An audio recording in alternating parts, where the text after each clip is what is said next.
To lecture number 12. In this lecture, we are going to cover unit number 2 that talks about chapter 2 from EBIL, the measurement and structure of the national economy. Right? So, start करते हैं.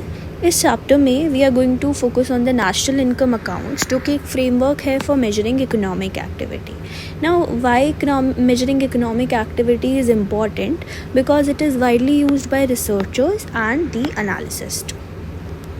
So talking about 2.1, it says the economic activity that occurs during a period of time. Economic activity को measure करने के लिए हमारे पास 3 approaches होती हैं: product approach, income approach and expenditure approach.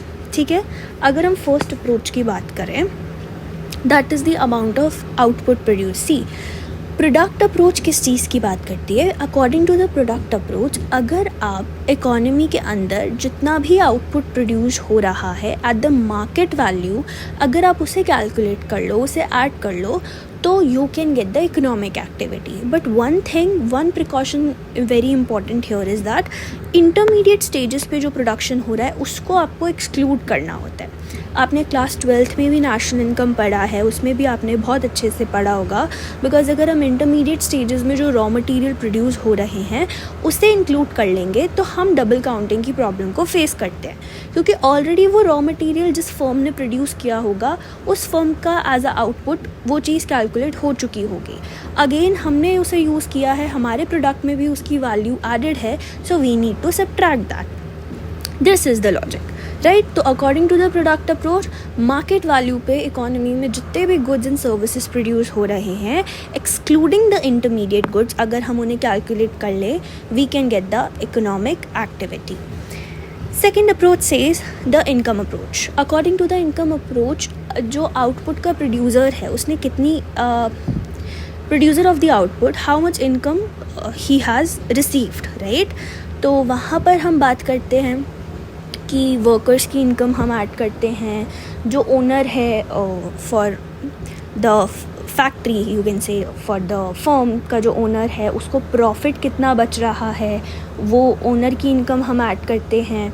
उसमें हम गवर्नमेंट की इनकम भी, तो हम सबकी इनकम कंसिडर करके इकोनॉमी में सबकी इनकम, फैक्टर इनकम की हम यहाँ पर बात करते हैं, हम कंसिडर कर कर उसे ऐड करते हैं. So that is the second way of getting the economic activity, right? तो that is the income approach. In the expenditure approach हम बात करते हैं कि कितना खर्चा हो रहा है, total spending by the ultimate purchaser of the output. जो फाइनल परचेजर्स हैं इकोनॉमी में, वो कितना खर्चा कर रहे हैं आउटपुट के अंदर, राइट. तो आउटपुट के फाइनल परचेजर से यहाँ क्या मतलब है? Let me give you an example कि अगर एक बेकरी ओनर है, राइट, एक बेकरी ओनर अगर ब्रेड ख़रीद रहा है फॉर द 1000 रुपीज़, तो क्या ये खर्चा हमें उसका कैलकुलेट करना चाहिए? नहीं करना चाहिए, क्योंकि जो बेकरी ओनर है वो ब्रेड का अल्टीमेट परचेज़र नहीं है, राइट. अल्टीमेट परचेज़र कौन है? ये फर्दर कंज्यूमर को बेचेगा ना वो bread. So the consumer here will be the ultimate purchaser of the output. तो यहाँ पर हम क्या करते हैं, एक्सपेंडिचर्स, सारे इकोनॉमी के अंदर टोटल एक्सपेंडिचर्स हम कैलकुलेट करते हैं. कंजम्पशन, इन्वेस्टमेंट हम बात करेंगे, right, different types of expenditures की. तो that's how we get the economic activity through this approach. Now the idea here is कि हर अप्रोच हमें एक डिफरेंट पर्सपेक्टिव देती है इकोनॉमी को देखने का. प्रोडक्ट अप्रोच में आप आउटपुट को देखकर, आउटपुट के ज़रिए आप इकोनॉमिक एक्टिविटी निकाल रहे हो. इन दी इनकम अप्रोच आप इनकम को देखकर, इनकम कंसिडर कर सबकी, वहाँ से इकोनॉमिक एक्टिविटी निकाल रहे हो, right. So the idea here is कि डिफरेंट अप्रोच हमें डिफरेंट पर्सपेक्टिव देती है इकोनॉमी को देखने का. But however all the 3 approaches give identical measurements of the amount of current economic activity. But यहाँ पर तीनों approaches हमें identical amount of economic activity बताती हैं. मतलब कि जो तीनों approaches से हमारी economic activity की value आती है, that is same, right? This is called the fundamental principle of national income. तो यहाँ पर हम इस चीज़ की बात करने वाले हैं कि why these 3 approaches are equivalent. Guys उसके लिए आपकी रीडिंग्स में एक एग्जाम्पल से ये चीज़ समझा रखी है, राइट? तो हम भी उसी एग्जाम्पल को कंसिडर कर इस चीज़ को समझेंगे। तो हमारे एग्जाम्पल में हमें क्या दे रखा है, हमें यहाँ पर दो फर्म्स दे रखी हैं इन the economy. That first is orange incorporation transactions. Orange incorporation is the first firm, उसकी ट्रांजैक्शंस हमें बता रखी हैं क्या क्या है। And second is juice incorporation, उसकी क्या ट्रांजैक्शंस है वो भी हमें बता रखी हैं, राइट? तो अब हम क्या करते हैं, एक बार इनका डेटा रीड कर लेते हैं। तो ऑरेंज इनकॉर्पोरेशन के लिए हमें दे रखा है कि क्या क्या wages they are paying to their employees, ठीक है? And taxes paid to government, क्या टैक्सेस वो गवर्नमेंट को दे रहे हैं, उनको कितना रेवेन्यू आया फ्रॉम सेल ऑफ ऑरेंजेस। अच्छा, यहाँ पर एक चीज़ और बता रखी है कि जो ऑरेंज इनकॉर्पोरेशंस हैं वो क्या प्रोड्यूस करते हैं, ये ऑरेंजेस का प्रोडक्शन करते हैं। किसका प्रोडक्शन करते हैं? ऑरेंजेस का प्रोडक्शन करते हैं। ऑरेंजेस ग्रो कर मार्केट में बेचते हैं, राइट? कैसे बेचते हैं वो डेटा के उससे पता लगेगा। तो total revenue receive from sale of orange, तो इनको टोटल कितना पैसा मिला by selling oranges is that is 35,000। उसका भी फर्दर बाइफर्गेशन आपको दे रखा है कि इसमें से इन्होंने कितने ऑरेंजेस डायरेक्टली पब्लिक को बेचे, दैट इज़ 10,000, एंड कितने ऑरेंजेस इन्होंने जूस इनकॉर्पोरेशन को बेचे, यानी कि जो दूसरी फर्म है इकोनॉमी में जूस इनकॉर्पोरेशन की, उनको कितने ऑरेंज इनकॉर्पोरेशन ने बेचे, दैट इज़ 25,000। अब जूस इनकॉर्पोरेशन का क्या काम है, जैसे एज द नेम सजेस्ट कि जूस इनकॉर्पोरेशन क्या बनाता होगा, जूसेस बनाता होगा, राइट? तो ऑरेंज का यूज़ क्यों कर रहा है, ये ऑरेंज क्यों खरीद रहा है ऑरेंज इनकॉर्पोरेशन से, उसका जूस बनाने के लिए, ठीक है? इसकी ट्रांजैक्शंस अगर देखें तो wages paid to juice incorporation, taxes paid to government, oranges purchase from orange incorporation, right? Same amount 25,000। Revenue receive from sale of orange juice, और टोटल रेवेन्यू इन्हें कितना मिलता है ऑरेंज जूस को बेचकर। तो ऑरेंज इनकॉर्पोरेशन ऑरेंजेस ग्रो करती है और जूस इनकॉर्पोरेशन ऑरेंज जूस बनाती है। This is the whole economic structure, ठीक है?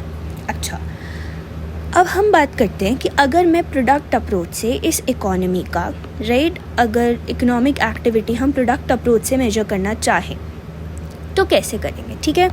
तो जैसे हमने ऊपर भी पढ़ा था और हम अब दोबारा पढ़ रहे हैं कि प्रोडक्ट अप्रोच हमें क्या बताती है, इट मेजर्स इकोनॉमिक एक्टिविटी। ये इकोनॉमिक एक्टिविटी मेजर करती है bye adding the market values of goods and services produce, जितने भी मार्केट वैल्यू के गुड्स एंड सर्विसेज प्रोड्यूस हुए हैं इकोनॉमी में, राइट? इकोनॉमी में जितना भी प्रोडक्शन हो रहा है of all the goods and services at the market value, उनको जब हम ऐड कर देते हैं, so we get the economic activity according to the product approach, ठीक है? जहाँ पे हमने बात की थी कि हम एक्सक्लूड करते हैं any good used up in the intermediate stages of production. तो यहाँ पर हम किस गुड को इंक्लूड नहीं करते, इंटरमीडिएट गुड को इंक्लूड नहीं करते, या फिर इंटरमीडिएट स्टेजेस पर जो भी गुड्स एंड सर्विसेज यूज़ होते हैं उन्हें हम इंक्लूड नहीं करते, राइट? ओके, तो अब इस चीज़ के लिए हम एक कॉन्सेप्ट का यूज़ करते हैं, that is value addition method, right? Intermediate, क्योंकि हमें क्या करना है, हमें इंटरमीडिएट स्टेजेस पे जो गुड्स यूज़ हुए हैं उनको एक्सक्लूड करना है। तो वैल्यू एडिशन ये काम अपने आप कर देता है कि बजाय कि आप हर फर्म के टोटल आउटपुट को कंसिडर करो, उसकी जगह आप उसके वैल्यू एडिशन को कंसिडर करो, क्योंकि टोटल आउटपुट में इंटरमीडिएट स्टेजेस पे जो रॉ मटेरियल्स यूज़ हुए हैं उनकी वैल्यू इंक्लूडेड हो सकती है। But when we are calculating value addition, तो वैल्यू एडिशन हम कैसे कैलकुलेट करते हैं, value of output minus intermediate cost, right? So यहाँ पर हम किस अप्रोच के थ्रू चलते हैं, इन द प्रोडक्ट अप्रोच हम हर फर्म का वैल्यू एडिशन निकाल लेते हैं, जिससे अल्टीमेटली क्या हो जाता है, हमारी इंटरमीडिएट कॉस्ट अपने आप माइनस होती जाती है, राइट। तो फिर इकोनॉमी में जितनी भी फर्म्स थी उन सब के वैल्यू एडिशन का सबमिशन करते हैं तो हमें इकोनॉमिक एक्टिविटी मिल जाती है। तो वही चीज़ हम यहाँ पर भी करेंगे। तो सबसे पहले लेट्स बिगिन, सबसे पहले स्टार्ट करते हैं ऑरेंज इनकॉर्पोरेशन से। ऑरेंज इनकॉर्पोरेशन के लिए हम वैल्यू एडिशन को कैलकुलेट करेंगे कि ऑरेंज इनकॉर्पोरेशन ने कितना वैल्यू ऐड किया। सो वैल्यू एडिशन का formula is output minus intermediate cost, right. तो गाइज अगर आप इसके डेटा पे ध्यान दोगे तो आपको पता लगेगा कि ऑरेंज इनकॉर्पोरेशन ने कोई भी इनपुट यूज़ नहीं किया अपने प्रोडक्शन में, राइट। उन्होंने डायरेक्ट ऑरेंजेस प्रोड्यूस करे हैं, कुछ भी इनपुट किसी और फॉर्म से लेकर उन्होंने यूज़ नहीं किया है। तो मतलब उनकी इंटरमीडिएट कॉस्ट कितनी है, 0 है, ठीक है, 0। अगर हम वैल्यू ऑफ आउटपुट की बात करें तो कितने वैल्यू का आउटपुट उन्होंने प्रोड्यूस किया है, तो यहाँ पर हमें गिवन है revenue receive from the sale of oranges. तो उन्होंने कितने ऑरेंजेस बनाकर बेचे, कितने का आउटपुट प्रोड्यूस किया, दैट इज़ 35,000, राइट। तो यहाँ पर हम कंसिडर कर लेंगे 35,000। सो वैल्यू एडिशन आ गया ऑरेंज इनकॉर्पोरेशन का, I think the data is in dollars, 35,000, right. अब हम बात करते हैं जूस इनकॉर्पोरेशन की। तो जूस इनकॉर्पोरेशन के लिए भी हमने क्या करना है, वैल्यू एडिशन निकालना है। इनका formula is output minus intermediate, ठीक है। तो यहाँ पर अगर हम जूस इनकॉर्पोरेशन की ट्रांजैक्शंस देखें तो हमें लास्ट लाइन में दे रखा है revenue received from sale of orange juice, right. ये जूसेस बनाते हैं, ऑरेंज जूस बनाते हैं। इन्होंने टोटल ऑरेंज जूस कर ऑरेंज जूस की कितनी सेल करी, 40,000, that is the output produced by orange incorporation, ठीक है। So $40,000 is the output value. अगर मैं इंटरमीडिएट की बात करूं तो क्या जूस इनकॉर्पोरेशन ने कोई भी इंटरमीडिएट गुड का यूज़ किया है, yes they have used it. क्या गुड है वो, इन्होंने ऑरेंजेस परचेज करे हैं from the orange incorporation of worth 25,000। तो ये मुझे एक्सक्लूड करना पड़ेगा। नाउ अगेन मुझे इसे क्यों एक्सक्लूड करना पड़ रहा है, क्योंकि जब हमने ऑरेंज इनकॉर्पोरेशन के आउटपुट की वैल्यू निकाली थी उसमें ये 25 + 10 35 टोटल हमने निकाला, तो उसमें ये चीज़ ऑलरेडी इंक्लूडेड थी। अगर यहाँ पर भी ये चीज़ इंक्लूडेड हम दोबारा इंक्लूड करेंगे तो डबल काउंटिंग हो जाएगी, राइट। तो इसके जो फाइनल आउटपुट की वैल्यू है उसमें से हमें इंटरमीडिएट को माइनस करना है, right.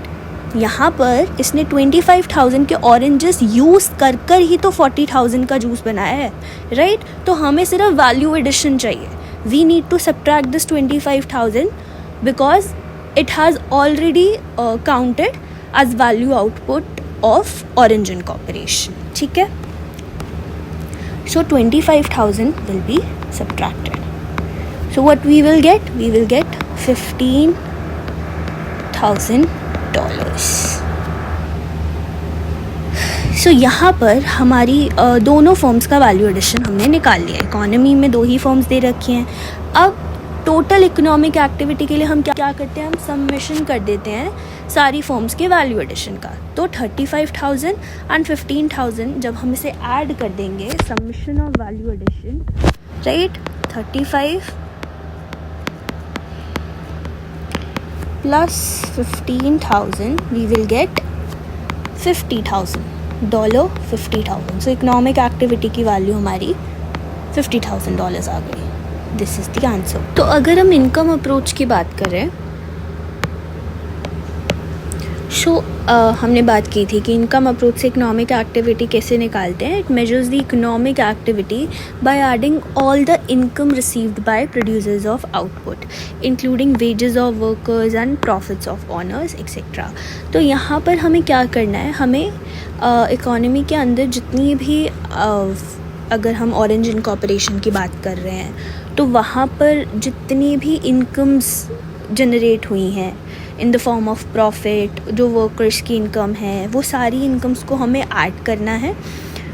So that is the one way of getting the economic activity, right. अगर हम यहाँ पर देखें फॉर द ऑरेंज इनकॉर्पोरेशन अगर हम बात करें तो यहाँ पर wages paid to orange incorporation employees है 15,000, यानी हम कह सकते हैं कि एम्प्लॉयज़ की इनकम यहाँ पर क्या है, $15,000, right.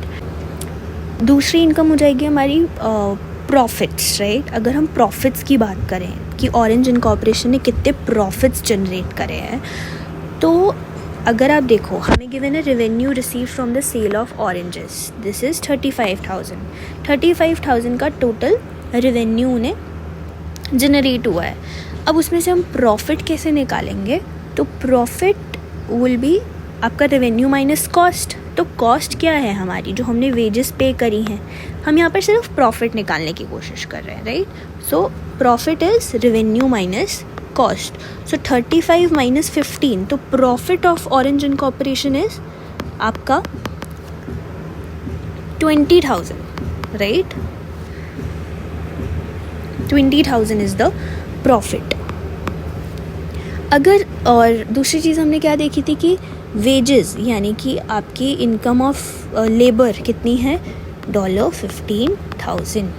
So this is your income. अच्छा, यहाँ पर जो हमने प्रॉफिट कंसिडर किया है दैट इज़ बिफोर टैक्स, तो यहाँ पर इसमें गवर्नमेंट की इनकम ऑलरेडी इंक्लूडेड है, वी कैन से, राइट। तो बाकी किस किस की इनकम बची, एम्प्लॉयज़ की, वो हमने ले ली in the form of wages, and the profit जो कि आपके ओनर की इनकम थी वो भी हमने यहाँ पर ले ली, एंड गवर्नमेंट की इनकम इसमें ऑलरेडी इंक्लूडेड है। सो टोटल इनकम हम यहाँ पर कह सकते हैं 35,000, ठीक है। फॉर जूस इनकॉर्पोरेशन की अगर हम बात करें यहाँ पर, सो यहाँ पर हमें गिवन है कि रेवेन्यू रिसीव्ड इनको कितना है 40,000, राइट। रेवेन्यू रिसीव्ड है 40,000। तो जूस इनकॉर्पोरेशन में यहाँ पर प्रॉफिट्स अगर हम निकालना चाहें, so that would be minus, हमें डिडक्ट करने जो भी वेजेस दिए हैं जूस इनकॉर्पोरेशन ने, that is the cost. And दूसरी यहाँ पे एक और कॉस्ट है जो कि हमने ऑरेंजेस परचेज करे हैं फ्रॉम ऑरेंज इनकॉर्पोरेशन। तो प्रॉफिट कितना हो गया आपका, 40 में से -25 -10, मतलब 40 - 35, प्रॉफिट हो गया 5,000, ठीक है। तो दूसरी इनकम यहाँ पे किसकी होगी, वेजेस की, मतलब सॉरी लेबर्स की इनकम होगी, राइट। लेबर्स की इनकम कितनी है 10,000, तो आप वेजेस कह सकते हो लेबर्स की इनकम है, they are also the producers of output, that is 10,000। और इस 5,000 को जो हमने निकाला है this is also before tax, तो यहाँ पे गवर्नमेंट की इनकम ऑलरेडी इंक्लूडेड है, तो हमने वेजेस लेबर्स की इनकम भी ले ली, गवर्नमेंट की इनकम भी ले ली, और इनकॉर्पोरेशन को जो प्रॉफिट्स हुआ है प्रॉफिट्स के फॉर्म में जो इनकम है वो भी ले ली। So the total income is 15,000, right. आपके ऑरेंज इनकॉर्पोरेशन की जो इनकम आई है, income of producer of output, that is 35,000, and यहाँ पर it is 15,000। So total income generated is, we can say it's 50,000, right? So total income is 50,000। Income approach से भी हमारी जो इकोनॉमिक एक्टिविटी आई है उसकी वैल्यू सेम है what it came in this by following the value added approach, right? ठीक है। तीसरी अप्रोच की हम बात करते हैं, एक्सपेंडिचर अप्रोच। एक्सपेंडिचर अप्रोच किस चीज़ की बात करता है, ये कहता है कि यहाँ पर आप इकोनॉमिक एक्टिविटी को मेजर करते हो bye adding the amount spend by all ultimate users of output. Ultimate users ने कितना खर्चा किया है, राइट, उसको आप यहाँ पे कैलकुलेट करते हो, ठीक है। तो यहाँ पर हम सेम एग्जाम्पल के लिए बाय एक्सपेंडिचर मेथड निकालते हैं इकोनॉमिक एक्टिविटी।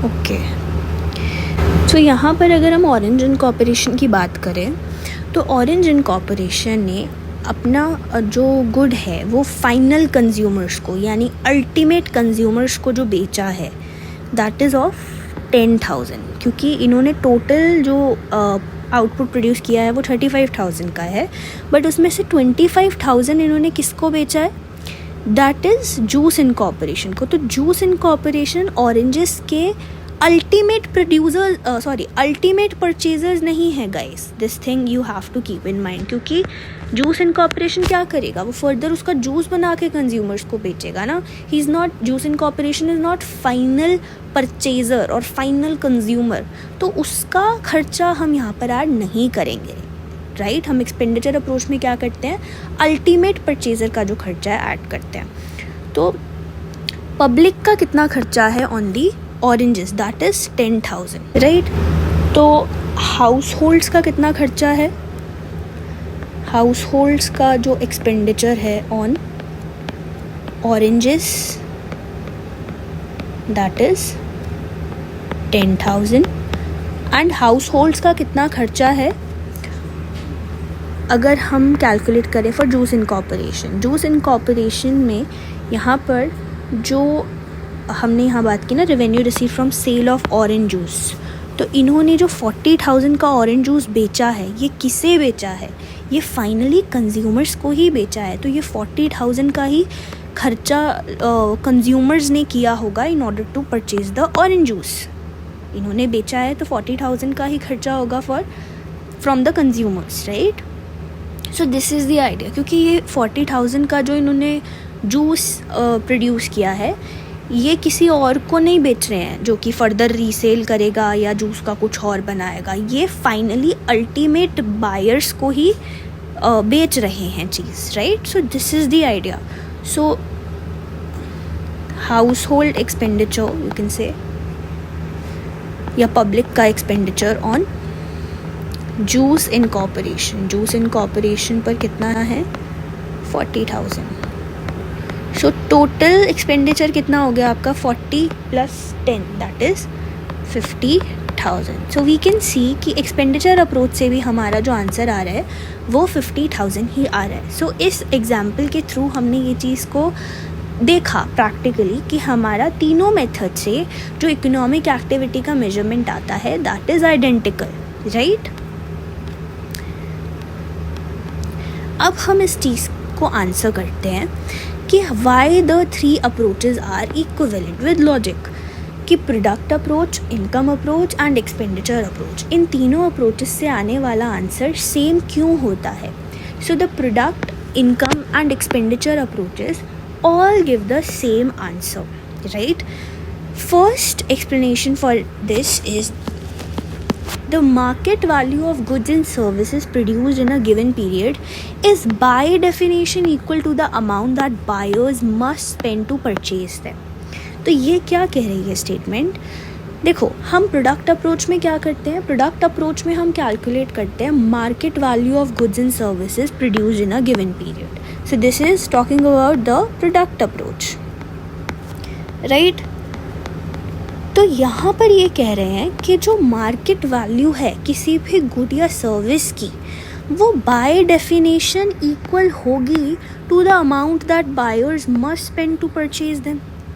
यानी कि आप फ्रॉम द प्रोडक्ट अप्रोच क्या निकालने की कोशिश कर रहे हो कि इकोनॉमी में गुड्स एंड सर्विसेज की मार्केट वैल्यू क्या है। मान लो 1,000 रुपीज़ का आउटपुट यहाँ पर प्रोड्यूस हुआ है इन द इकोनॉमी, राइट, मानकर चलते हैं। तो मार्केट वैल्यू ऑफ गुड क्या है, 1,000 रुपीज़। तो जो गुड की मार्केट वैल्यू होती है वो अमाउंट किसके बराबर होता है, वो अमाउंट बराबर होता है उसके जो बायर स्पेंड करता है in order to purchase that. तो अगर किसी बायर को ये आउटपुट ख़रीदना होगा तो वो कितना खर्चा करेगा इसके ऊपर, 1,000 रुपीज़ का ही तो करेगा, राइट, क्योंकि इसकी मार्केट वैल्यू ही 1,000 रुपीज़ है। तो इन द आउटपुट अप्रोच आप गुड्स की मार्केट वैल्यू काउंट करते हो, and in the expenditure approach आप बताते हो कि बायर कितना खर्चा करेगा। So aren't these two things equal, by definition ही ये चीज़ बराबर है। Now read it again, it will make sense. The market value of goods and services produced in a given period is by definition equal to the amount that buyers must spend to purchase them. जो market value होगी goods and services की, वही amount तो buyer spend करेगा उस चीज़ को ख़रीदने के लिए। तो बाय डेफिनेशन ही हमारी आउटपुट और एक्सपेंडिचर अप्रोच क्या हो गई, बराबर हो गई, right. So the market value of a good or service and spending on that good or service are always the same. That's why we say that product approach and expenditure approach हमेशा बराबर है। तो एक चीज़ तो हमने इसमें पढ़ ली, right. अब हमें इनकम की बात करनी है। तो यहाँ पर हम कहते हैं what seller receives must equal what the buyer spent. So again वही 1000 रुपीज़ के आउटपुट की हम बात करते हैं। यहाँ पर जो बायर ने खर्चा किया वो क्या था, जो मार्केट वैल्यू है गुड की। बायर का एक्सपेंडिचर क्या होगा, जो गुड की मार्केट वैल्यू है। अब ये प्रोड्यूसर है, प्रोड्यूसर 1000 रुपये का आउटपुट बेच रहा है ना, आउटपुट बेच रहा है, मान लो वॉच बेच रहा है, ठीक है। तो बायर जितने का खर्चा करेगा वही इनकम तो उसको प्रोड्यूसर को रिसीव होगी। अगर बायर ने इस वॉच को ख़रीदने के लिए 1000 रुपीज़ दिए, 1000 रुपीज़ का खर्चा किया, तो ऑन दी अदर हैंड एक का एक्सपेंडिचर एक की इनकम होती है। जो प्रोड्यूसर है उसकी इनकम कितनी हो जाएगी, 1000 rupees, right. So this is the point कि इनकम अप्रोच में हम जो प्रोड्यूसर्स हैं आउटपुट के, उनकी इनकम के थ्रू इकोनॉमिक एक्टिविटी कैलकुलेट करते हैं, एंड एक्सपेंडिचर में हम बायर के एक्सपेंडिचर को। तो क्या ये दोनों बराबर नहीं है, yes these two are equal. What seller receives, जो सेलर को मिलता है, इस प्रोड्यूसर को जो मिल रहा है यहाँ पर वॉच के प्रोड्यूसर को, that must equal to what the buyer spend, वो उसके बराबर होगा जो यहाँ पर जो ये वॉच खरीद रहा है वो भी 1000 रुपये खर्च रहा है और इसको 1000 रुपये मिल रहे हैं। So this is the idea. The seller's receipt equal to the total income generated by the economic activity, including wages paid to workers, right, and suppliers, taxes paid to government and profits. So यहाँ पे हम कहते हैं the income approach is equals to the expenditure approach.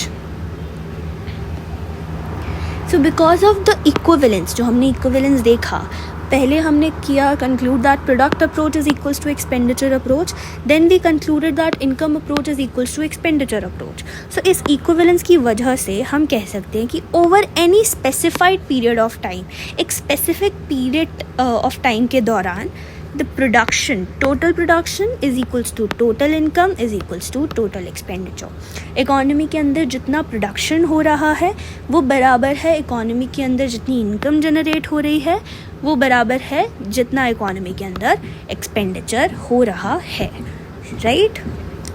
सो यहाँ पर हम बात कर रहे हैं 2.2 की, that is GDP. GDP is what, gross domestic product. So gross domestic product broadest measure है और बेस्ट नोन मेजर है ऑफ द इकोनॉमिक एक्टिविटी, ठीक है। तो again it can be measured through 3 approaches, product, income and expenditure approach. तीनों ही approaches से आप जीडीपी कैलकुलेट कर सकते हो इकोनॉमी के अंदर।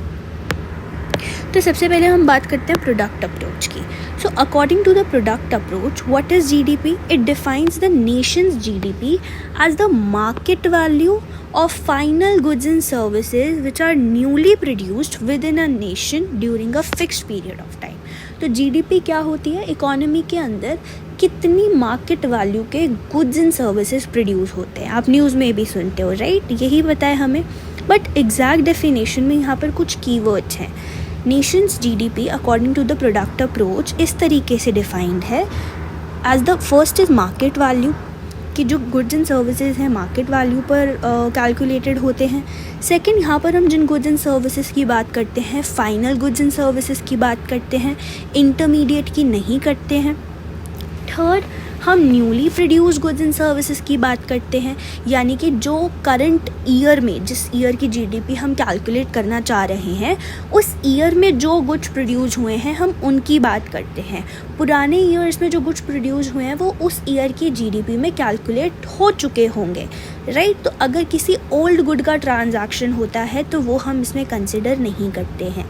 With in a nation, all those goods which are produced within a nation, जो मेरी कंट्री की बाउंड्री के अंदर प्रोड्यूस हो रहे हैं during a fixed period of time, that is called GDP.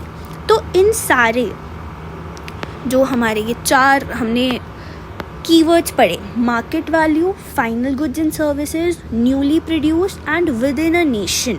ठीक है, इन सारे कीवर्ड्स को अब हम डिटेल में डिस्कस करेंगे कि ये कहना क्या चाहते हैं। So this is the definition of GDP according to the product approach. ठीक है, let's talk about the first keyword here, that is market value. तो हम जब जीडीपी कैलकुलेट करते हैं, हम गुड्स एंड सर्विसेज को मार्केट वैल्यू पे कैलकुलेट करते हैं। What does it mean? Market value का मतलब है using market value to measure production helps to take into account differences in the relative economic importance of different goods and services. तो market value का तो आपको मतलब पता है, वो वैल्यू जो जिस वैल्यू पर वो मार्केट में सोल्ड हो रहे हैं, तो उन वैल्यूज़ को हम कंसिडर करते हैं वाइल कैलकुलेटिंग जीडीपी। अब इसका एडवांटेज क्या है? What is the advantage? क्या मिलता है हमें मार्केट वैल्यू पर गुड्स एंड सर्विसेज को मेजर करके? तो फर्स्ट थिंग इज़ कि जो भी गुड्स एंड सर्विसेज की रिलेटिव इकोनॉमिक इम्पॉर्टेंस है डिफरेंट गुड्स एंड सर्विसेज की, देखो कुछ गुड्स एंड सर्विसेज ज़्यादा वैल्यूएबल होते हैं, कुछ कम वैल्यूएबल होते हैं। तो मार्केट वैल्यू पर जब आप उन्हें काउंट करते हो तो आप वो चीज़ को अकाउंट कर पाते हो, वो डिफरेंसेस जो हैं गुड्स एंड सर्विसेज के बीच में उनको अकाउंट कर पाते हो, right.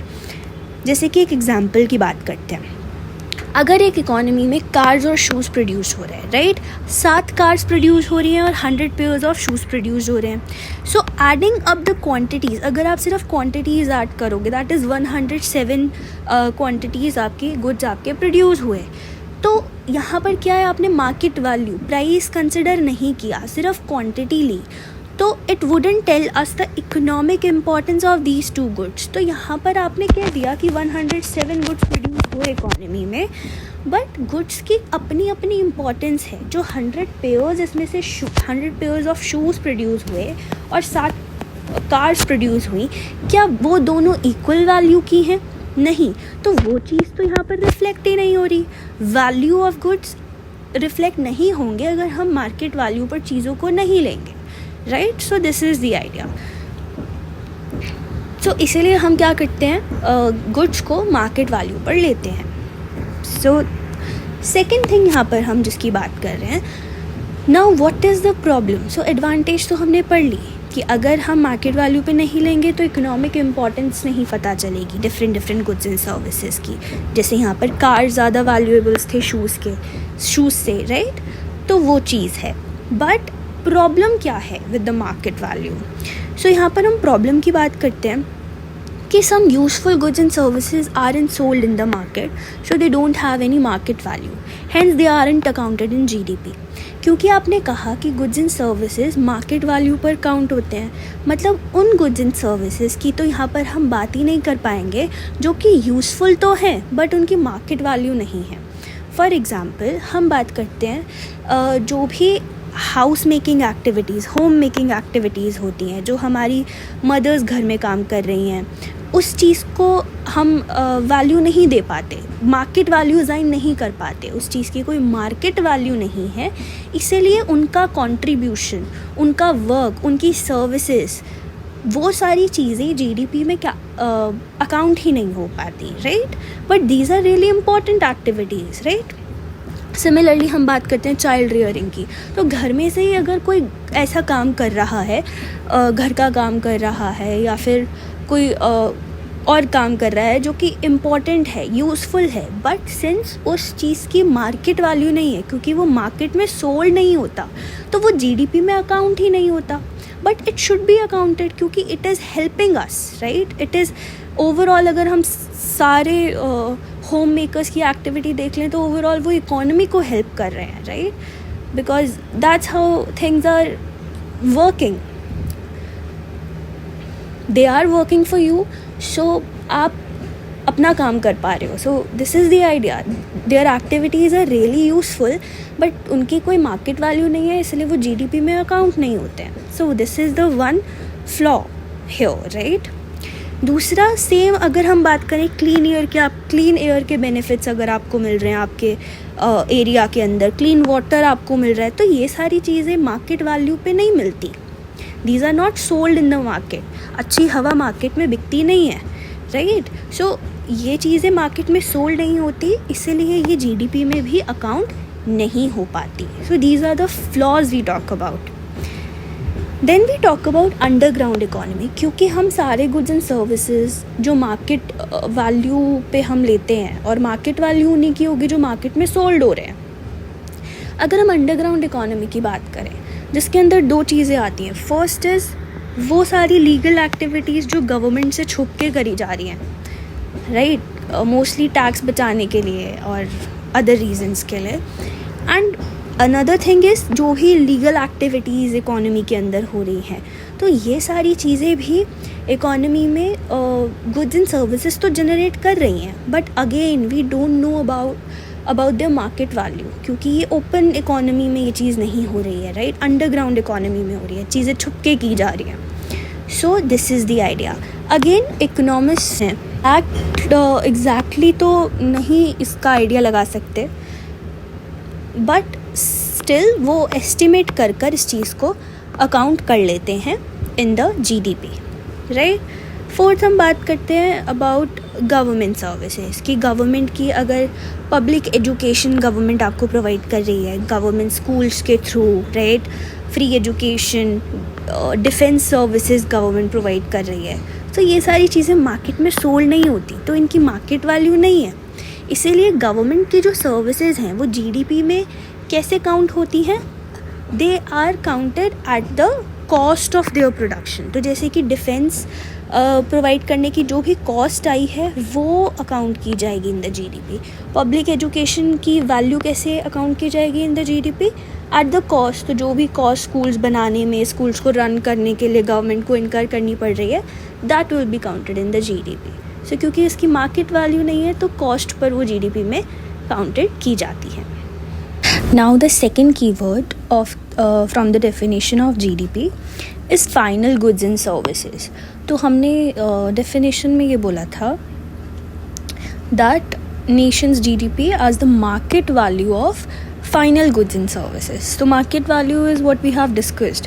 Now we are going to talk about final goods and services की ही हम बात करते हैं when we are calculating GDP. हम सिर्फ फाइनल गुड्स एंड सर्विसेज की ही मार्केट वैल्यू को इंक्लूड करते हैं. तो फाइनल गुड्स एंड सर्विसेज से हमारा क्या मतलब है? Let's talk about that. तो जब हम गुड्स के कॉन्सेप्ट की बात करते हैं, we talk about two types of goods, consumer goods and producer goods. What are consumer goods? Goods that are ultimately consumed by consumer for the satisfaction of their wants. तो वो goods जो consumers consume कर रहे हैं for the satisfaction of their wants, वो हमारे consumer goods कहलाते हैं, right? Any good that is purchased by any consumer and the purpose here is the consumption, right? So that is consumer good. Now we talk about producer good. तो जब हम producer good की बात करते हैं तो producers दो type के goods यूज़ करते हैं, intermediate good and capital goods. तो अगर प्रोड्यूसर कोई भी गुड खरीदता है, इट कुड बी इंटरमीडिएट और कैपिटल. इंटरमीडिएट वो गुड्स होते हैं जो रीसेल के लिए या फिर एज अ रॉ मटेरियल की तरह यूज़ करने के लिए खरीदे गए होते हैं, राइट. तो अगर हमने कोई भी गुड एज अ प्रोड्यूसर कोई भी गुड रीसेल करने के लिए या फिर उसको as a raw material use करने के लिए ख़रीदा है, so that is intermediate good. On the other hand हमारे कैपिटल गुड्स क्या होते हैं? कोई भी ऐसा गुड जो हमारे प्रोड्यूसर ने इन्वेस्टमेंट पर्पस से ख़रीदा है, machinery, equipments, those goods, right. We understand this. Okay, तो हमारे फाइनल गुड्स की कैटेगरी में कंज्यूमर गुड्स आते हैं एंड कैपिटल गुड्स आते हैं. इंटरमीडिएट गुड्स फाइनल गुड्स की कैटेगरी में नहीं आते, राइट. यहाँ पर वी टॉक अबाउट कि दोनों ही, अगर हम इंटरमीडिएट गुड की बात करें या हम कैपिटल गुड की बात करें, तो जो दोनों हमारे गुड हैं वो हमारे आगे प्रोडक्शन में हेल्प करते हैं. दोनों ही गुड्स, दोनों टाइप के गुड्स हमारे फर्दर प्रोडक्शन में हेल्प करते हैं. But how these two goods are different, right. So यहाँ पर जो वो थिन लाइन डिफरेंस है बिटवीन इंटरमीडिएट एंड कैपिटल, उसकी हम बात करते हैं. That both intermediate and capital help in further production of goods, but intermediate are used up during the production or get exhausted, while capital goods are used over the long period of time. तो intermediate को जब हम during the production use करते हैं, so those goods get exhausted, right? वो used up हो जाते हैं during the production. On the other hand capital goods जो है वो हमारे प्रोडक्शन में over the long period of time contribute करते रहते हैं, ठीक है। तो कैपिटल गुड्स से तो हमें समझ आ रहा है कि फॉर एग्जांपल हमने कोई मशीनरी खरीदी, तो machinery increases our productive capacity over a long period of time. तो उस मशीनरी को आप बहुत लंबे समय तक यूज़ कर सकते हो, not just for a year, right. वहीं अगर हम इंटरमीडिएट की बात करें तो they are also helping in the production. जैसे हम यहाँ पर ना एक एग्जाम्पल लेकर चलते हैं। एग्जाम्पल अगर हम बात करें, we are talking about a cotton cloth factory, right, a factory जो कि कॉटन क्लोथ्स बनाती है। तो जो कॉटन है वो इस फैक्ट्री के लिए क्या होगा, रॉ मटेरियल होगा, राइट। और ये फैक्ट्री मशीनरी भी यूज़ करेगी। तो दोनों ही गुड्स, मशीनरी भी यहाँ पर हमारी प्रोडक्शन में हेल्प करेगी एंड कॉटन भी हमारी यहाँ प्रोडक्शन में हेल्प करेगी, बट मशीनरी लॉन्ग पीरियड तक हेल्प करेगी एंड जो कॉटन है वो, क्योंकि रॉ मटेरियल है हमारा कॉटन, सो उसका क्या है कि वो ड्यूरिंग द प्रोडक्शन एग्जॉस्ट हो जाएगी। So what do we want to say here is कि फॉर एग्जांपल अगर मैंने कोई 1 kg कॉटन यूज़ कर ली है इन द प्रोडक्शन, उससे मैंने कॉटन क्लोथ्स बना दिए हैं, है ना, उसको कन्वर्ट करके कॉटन को मैंने कॉटन क्लोथ्स बना दिए हैं, तो क्या सेम 1 kg कॉटन में दोबारा यूज़ कर सकती हूँ for the production? No. So this is the idea कि जो इंटरमीडिएट गुड्स होते हैं वो during the production they get used up और during the production they get exhaust, right, one thing. और यहाँ पर दूसरी चीज़ की हमें बात करनी है। जब हमने इंटरमीडिएट गुड्स को डिफ़ाइन किया, हमने बोला कि वो गुड्स जो रीसेल या रॉ मटेरियल के पर्पज़ से यूज़ किए जाते हैं वो इंटरमीडिएट गुड्स हैं। यहाँ पर हमने एक चीज़ बोली है, इन द सेम ईयर। इससे हमारा क्या मतलब है? इन द सेम ईयर से हमारा ये मतलब है कि जो इंटरमीडिएट गुड्स हमने रॉ मटेरियल, जो भी इंटरमीडिएट गुड्स हैं, मतलब रॉ मटेरियल और रीसेल के पर्पज़ से हमने जो गुड्स ख़रीदे हैं वो उसी सेम ईयर उन पर्पसेस के लिए यूज़ भी हो जाने चाहिए, तभी वो इंटरमीडिएट गुड्स कहलाते हैं। अदरवाइज़ वो कैपिटल गुड्स की कैटेगरी में आते हैं। इस चीज़ को डिस्कस करते हैं। देखो, हम किसकी बात कर रहे हैं? हम बात कर रहे हैं कॉटन क्लॉथ फैक्ट्री की, ठीक है। कॉटन क्लॉथ फैक्ट्री ने in the beginning of the year 100 kg cotton खरीदा, 100 kg कॉटन खरीदा। Now during the production year सिर्फ 90 kg कॉटन ही यूज्ड हो पाया for producing cotton cloth. So 90 kg cotton use हो गया, ठीक है। देखो, ये 100 kg हमने किसके लिए ख़रीदा था? हमने तो रॉ मटेरियल के पर्पज़ से ही ख़रीदा था कि हम उसे as a intermediate good use करेंगे, बट एक्चुअली कितना यूज़ हो पाया? एक्चुअली कितने कॉटन से कॉटन क्लॉथ बन पाया? Only 90 kg। मतलब रेस्ट ऑफ द 10 kg जो है वो हमारा यूज़ नहीं हो पाया with in the same year. वो उस पर्पज़ के लिए, जिस पर्पज़ के लिए लाया गया था एज एन इंटरमीडिएट गुड, वो यूज़ नहीं हो पाया। So at the end of the year this will be taken as stock. तो ये हमारा स्टॉक के तरीके से काउंट होगा एंड बचा हुआ जो हमारा इंटरमीडिएट गुड है that will be considered as capital good. At the end of the year वो कैपिटल गुड की कैटेगरी में आ जाएगा। So this is the another important thing, right. तो जो इंटरमीडिएट गुड है वो within the same year use up हो जाना चाहिए, otherwise it comes in the category of capital good, right. तो यहाँ पर हम बात करते हैं कि इन्वेंट्रीज़ क्या होती हैं। लेट्स, यहीं से हमारा टॉपिक आता है जब हम स्टॉक की बात करते हैं। इन्वेंट्रीज़ क्या है? हमारे पास जो स्टॉक है किसका? अनसोल्ड फिनिश्ड गुड्स का, है ना, गुड्स इन प्रोसेस का स्टॉक पड़ा है, या फिर रॉ मटेरियल्स, बचे हुए रॉ मटेरियल्स जो यूज़ नहीं हो पाए उनका स्टॉक पड़ा है। तो ये सारे stocks held by the firm are called inventories, ठीक है। तो इन्वेंट्री इन्वेस्टमेंट जो होती है is the amount by which inventories increases during the year. अब यहाँ पर आइडिया क्या है? हमने बोला स्टॉक जो है वो हमारा कैपिटल गुड की कैटेगरी में आता है और कैपिटल हमारा फाइनल गुड की कैटेगरी में आता है। तो बचा हुआ जो स्टॉक होता है फर्म्स के पास वो फाइनल गुड की कैटेगरी में कंसिडर होता है, right. This is what we talk about. कि जो इन्वेंट्रीज़ हैं, जो स्टॉक है, वो हमारा कैपिटल गुड की तरह कंसिडर होता है because it shows greater productive capacity in the future. तो अगर फर्म के पास ज़्यादा स्टॉक है तो वो शो करता है कि फर्म की फ्यूचर प्रोडक्टिव कैपेसिटी ज़्यादा है, right. That's why we consider it as capital good. But यहाँ पर एक बात आती है कि यहाँ पर हम क्या लेते हैं, मुझे सिर्फ इस साल के स्टॉक से मतलब है. अगर मैं एक पर्टिकुलर पीरियड के लिए, एक साल के लिए, if I am calculating the economic activity, तो मुझे सिर्फ उसी साल के स्टॉक से मतलब है. अब एज अ फर्म स्टॉक तो मेरे पास बहुत पुराना भी पड़ा हुआ हो सकता है, right. So for example at the beginning of the year, जब ये साल की बिगिनिंग हुई थी, तो आपके पास 100 रुपीज़ का स्टॉक पड़ा हुआ था, right. Eight the end of the year आपके पास 300 का स्टॉक पड़ा है. तो आपको क्या चाहिए, आपको सिर्फ इसी साल के स्टॉक से मतलब है कि आपकी इन्वेंट्री इस साल, जिस साल की इकोनॉमिक एक्टिविटी आप मेजर करने की कोशिश कर रहे हो, कितने से चेंज हुई है, कितने से बड़ी है, उसी से मुझे मतलब है, ठीक है. तो हम क्या करते हैं, 300 में से आई विल माइनस दिस 100. तो इस साल जो इन्वेंट्री में चेंज आया दैट इज़ 200 से मेरी इस साल इन्वेंट्री बढ़ी.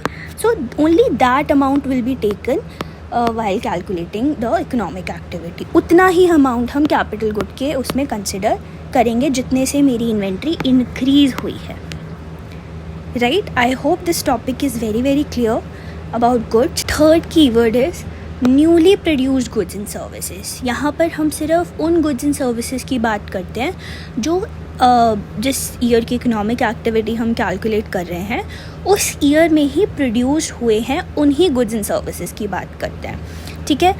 GDP includes only those goods and services that are produced in current year, right. तो हम जब भी GDP निकाल रहे हैं सिर्फ हम current year के goods and services की transaction वहाँ पर लेंगे. अगर मान लो second hand good की कोई सेल होती है, there is a sale of second hand good, that will not be included in the current year's GDP. तो वो आज current year की GDP जो है उसमें include नहीं होगी. क्यों नहीं होगी, बिकॉज यहाँ पर ट्रांजैक्शन तो हो रही है, राइट, कि एक सेकेंड हैंड गुड को बेचा जा रहा है, ट्रांजैक्शन इज़ हैपनिंग, बट उस चीज़ को, उस गुड को उस ईयर की जीडीपी में रिकॉर्ड कर लिया गया होगा जिस ईयर में वो प्रोड्यूस की गई होगी. सो this is the idea, right, because it was already counted in the year it was originally produce. So this is the thing.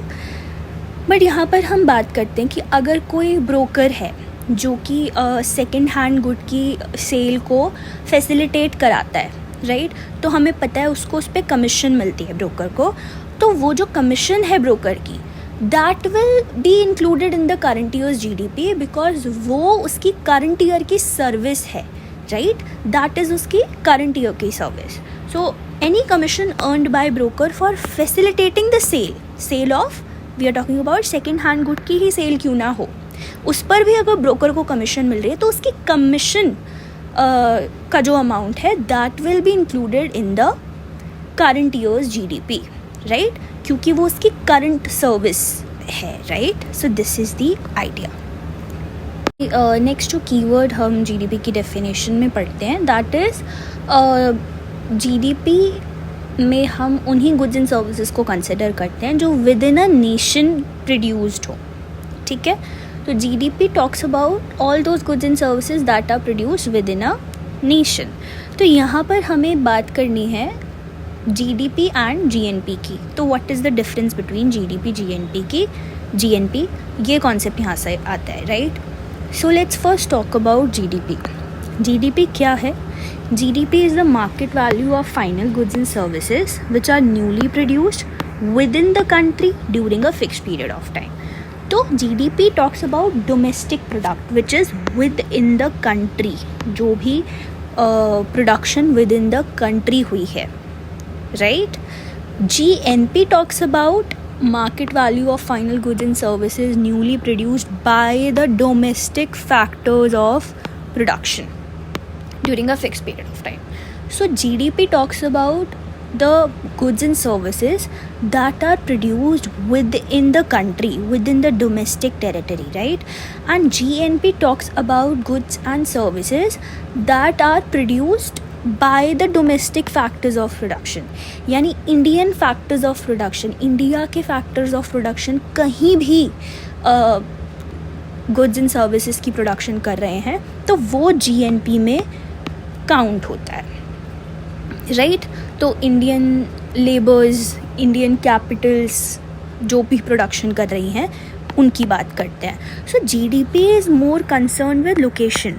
तो जीडीपी का जो कॉन्सेप्ट है that is concern with location, जो कहता है कि भाई एक कंट्री की जीडीपी वो होती है जो उस कंट्री के अंदर, ये अगर इंडिया है, इंडिया के अंदर, इंडिया की टेरिटरी पर जो भी आपका प्रोडक्शन होगा that is your GDP. And GNP कहता है कि इंडियंस जहाँ पर भी हैं, B it in India, right, B it in other countries, Indians जहाँ पर भी हैं, इंडियंस जो प्रोडक्शन कर रहे हैं, राइट, वो इसमें काउंट होता है in the concept of GNP. ठीक है, इंडियंस कह लो या फिर इंडियन कैपिटल. तो बेसिकली ये वास्ट कॉन्सेप्ट है. ये कहता है कि डोमेस्टिक फैक्टर्स ऑफ प्रोडक्शन, की मतलब कि इंडिया के फैक्टर्स ऑफ प्रोडक्शन, जो factors of production India own करता है, इंडिया की कैपिटल, इंडिया के लोग, है ना, वो कहीं भी अगर प्रोडक्शन करे. तो हम सिंप्लीफिकेशन के लिए अभी सिर्फ एक फैक्टर ऑफ प्रोडक्शन की बात करते हैं समझने के लिए, दैट इज़ लेबर यानी इंडियंस. ठीक है, तो ये कॉन्सेप्ट कहता है कि नो मैटर कहाँ प्रोडक्शन हो रही है, एक कंट्री की जीएनपी क्या होती है, जो उस कंट्री के लोगों ने, अगर इंडिया की जीएनपी की हम बात करें तो इंडियंस ने जहाँ भी प्रोडक्शन किया है, जितना भी प्रोडक्शन किया है, वो आपका जीएनपी में जितना भी इंडियंस ने प्रोडक्शन किया है काउंट होता है. ठीक है, सो now let's understand one thing कि हमने ऊपर बात करी थी, यहाँ पर हम जीडीपी और जीएनपी की बात कर रहे हैं. So that talks about goods and services का प्रोडक्शन. तो हम प्रोडक्शन को इनकम से भी लिंक कर सकते हैं. हम ऊपर यही सीख कर आए हैं, राइट, कि production, income and expenditure are same. So production को हम इनकम से भी लिंक कर सकते हैं. तो यहाँ पर जीडीपी हम क्या कह सकते हैं, समझने में ईजी रहेगा. जीडीपी को हम क्या कह सकते हैं guys? GDP is more like जो भी income which is generated within the country, income generated within the country. ठीक है, और जीएनपी क्या हो जाएगी? Income generated by Indians no matter where. ठीक है, इंडियंस ने जो भी इनकम कमाई है. ठीक है, तो GDP is this and GNP is this. Okay, तो अगर मेरे को let's talk about GDP. If I have GDP, ठीक है, and I want to figure out GNP from GDP. मुझे जीडीपी से जीएनपी निकालना है, फिगर आउट करना है. So how will I do that? तो उसके लिए we talk about this concept, understand this. देखो, जब हम जीडीपी की बात कर रहे हैं तो हम कह रहे हैं जो भी इनकम मेरी कंट्री के अंदर जनरेट हुई है. Let's suppose this is India. अब इंडिया के अंदर इंडियंस भी रहते हैं, है ना, और इंडिया के अंदर कुछ नॉन इंडियंस भी रहते हैं. तो नॉन इंडियंस भी इनकम जनरेट कर रहे हैं, इंडियंस भी इनकम जनरेट कर रहे हैं. तो हमें उस चीज़ से मतलब नहीं है यहाँ पर कि किसने इनकम जनरेट करी. When we are talking about GDP we only concern about कि इनकम हमारी कंट्री के अंदर जनरेट होनी चाहिए, जिसने भी जनरेट की हो, राइट. तो जब हम जीडीपी की बात कर रहे हैं तो उसमें वो इनकम भी इंक्लूडेड है जो इंडिया के अंदर इंडियंस ने जनरेट करी है, और इसमें वो इनकम भी इंक्लूडेड है जो इंडिया के अंदर नॉन इंडियंस ने जनरेट करी है, राइट. तो इंडिया की टोटल इनकम है ना जीडीपी के अंदर. अब यहाँ से मुझे फिगर आउट करना है कि कैसे मैं जीएनपी तक जाऊँ. जीएनपी टॉक्स अबाउट व्हाट, कि इनकम जो सिर्फ इंडियंस ने जनरेट करी है. ठीक है, तो इंडियंस अब मेरे कुछ बाहर की कंट्रीज में भी रह रहे हैं, रेस्ट ऑफ द वर्ल्ड्स, है ना. तो अगर मुझे जीडीपी से जीएनपी में जाना है, जीडीपी दे रखी है मुझे मेरी कंट्री की इनकम जो इंडियंस ने भी अर्न की है, नॉन इंडियंस ने भी जनरेट कह लो, अर्न कह लो, है ना. तो अब मुझे जीडीपी से अगर जीएनपी तक जाना है तो पहली चीज़ मुझे इंडियंस की इनकम निकालनी है, जीएनपी मतलब, तो जीडीपी में मुझे वो इनकम ऐड करनी पड़ेगी जो मेरे इंडियंस बाहर जनरेट कर रहे हैं, आउट ऑफ इंडिया जनरेट कर रहे हैं, राइट। तो हमें बाहर से जो इनकम मिल रही है या इंडियंस बाहर जो इनकम जनरेट कर रहे हैं उसको हम क्या लिखते हैं, फैक्टर पेमेंट्स फ्रॉम अब्रॉड, मतलब वो पेमेंट हमें बाहर से मिल रही है, फैक्टर पेमेंट्स फ्रॉम अब्रॉड, ठीक है।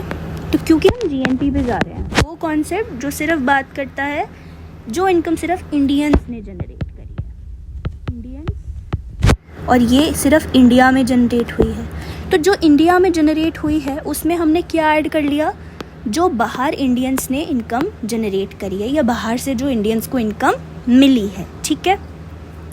अब एक चीज़ हमें और करनी है जीएनपी तक जाने के लिए, जीडीपी में तो वो इनकम भी इंक्लूडेड है ना जो नॉन इंडियंस को मिल रही है या जो नॉन इंडियंस जनरेट कर रहे हैं, so that needs to be subtracted, क्योंकि GNP only talks about Indians ने जो इनकम जनरेट करी है। सो इसमें से हम माइनस कर देंगे factor payment to abroad, factor payment to abroad, तो we will get GNP. So take a moment, understand this. If you need, go through this part again, right? So this part, factor payments from abroad minus factor payments to abroad, this is known as net factor payment from abroad. Net factor payments from abroad.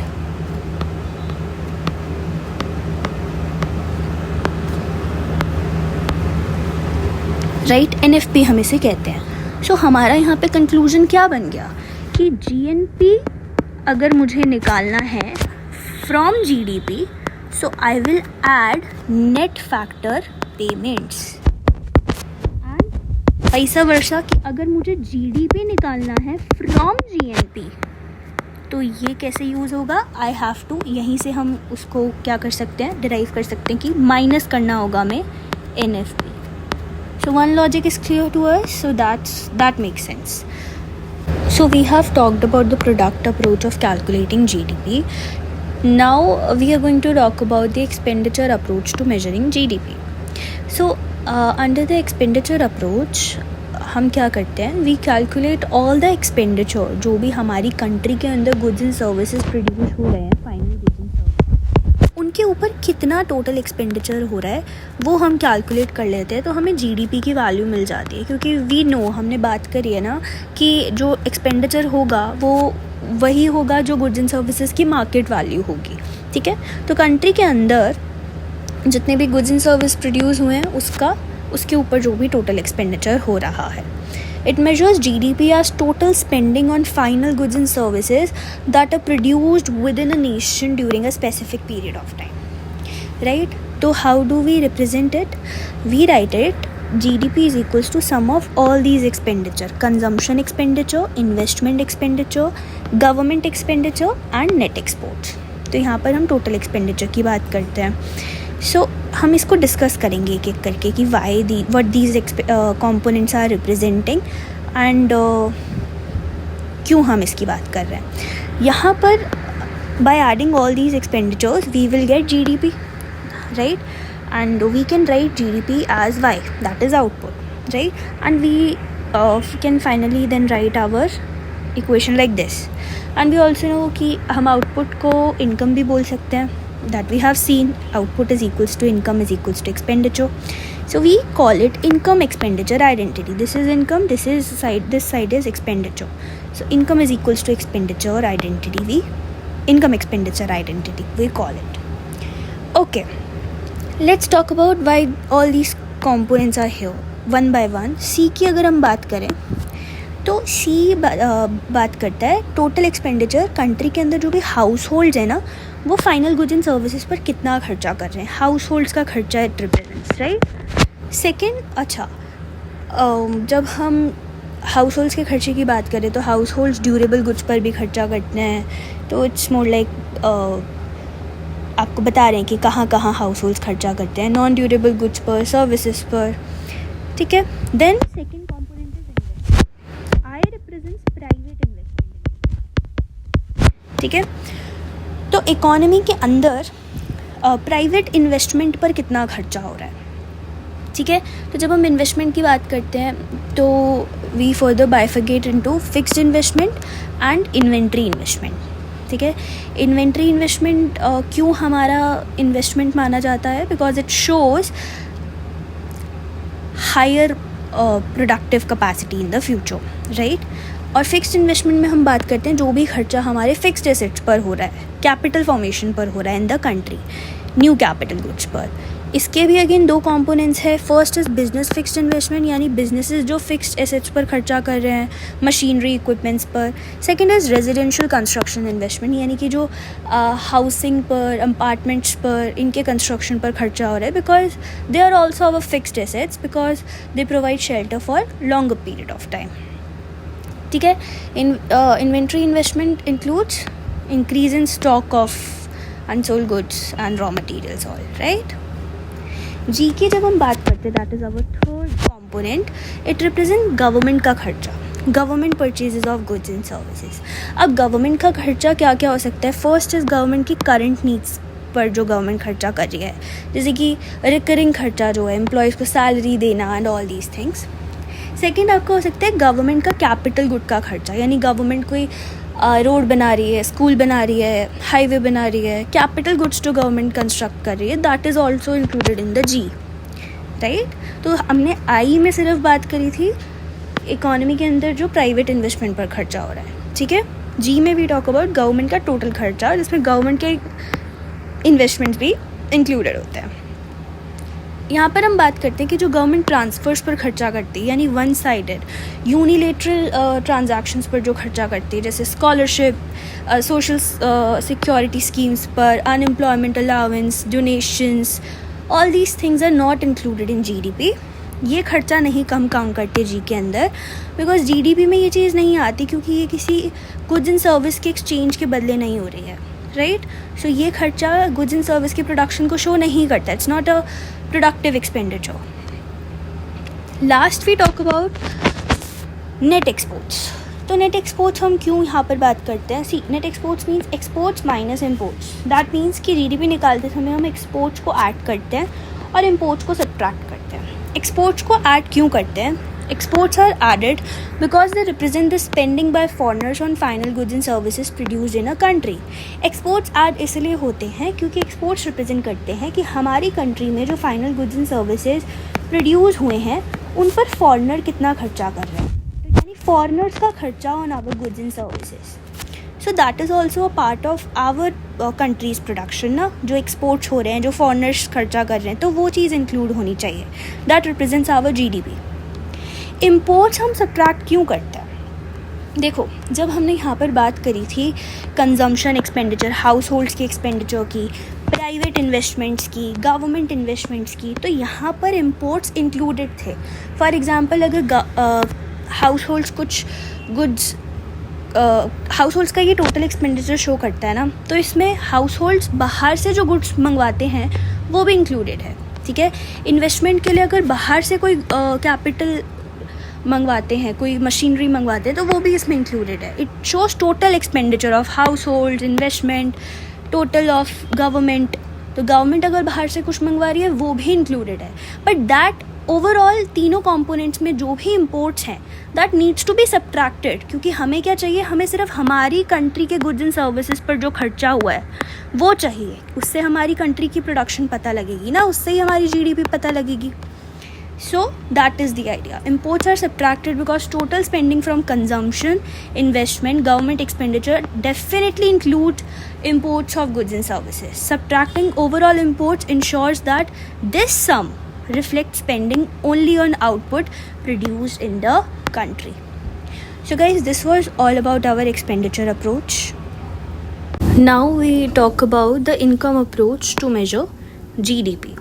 Now, through income approach हम किस तरीके से GDP measure करते हैं. It says it calculates GDP by adding the incomes received by the producers including profits and taxes paid to the government. So the idea here is कि जब भी economy में प्रोडक्शन होता है इनकम जनरेट होता है, राइट. सो नाउ प्रोड्यूसर्स को जब वो इनकम मिलता है, so they distribute it among different factors of production.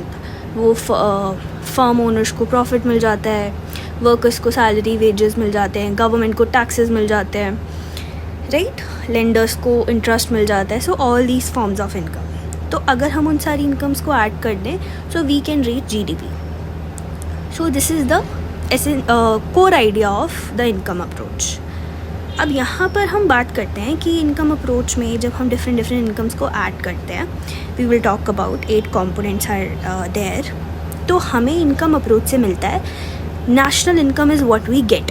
ठीक है, जब हम उन 8 कंपोनेंट्स ऑफ इनकम को ऐड करते हैं through income method, we first get the national income, that is NNP. Then eventually we try to reach to GDP. ठीक है, this is the idea. So now let's talk about कि national income कैसे निकालते हैं. First through the income method. So national income is the sum of 8 types of income. First is compensation of employees.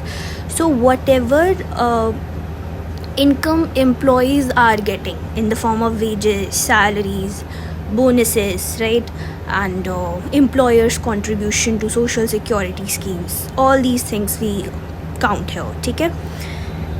Then हम बात करते हैं proprietors income की, यानी कि जो सेल्फ एम्प्लॉयड हैं, राइट, जो सेल्फ एम्प्लॉयड हैं उनकी इनकम की, right.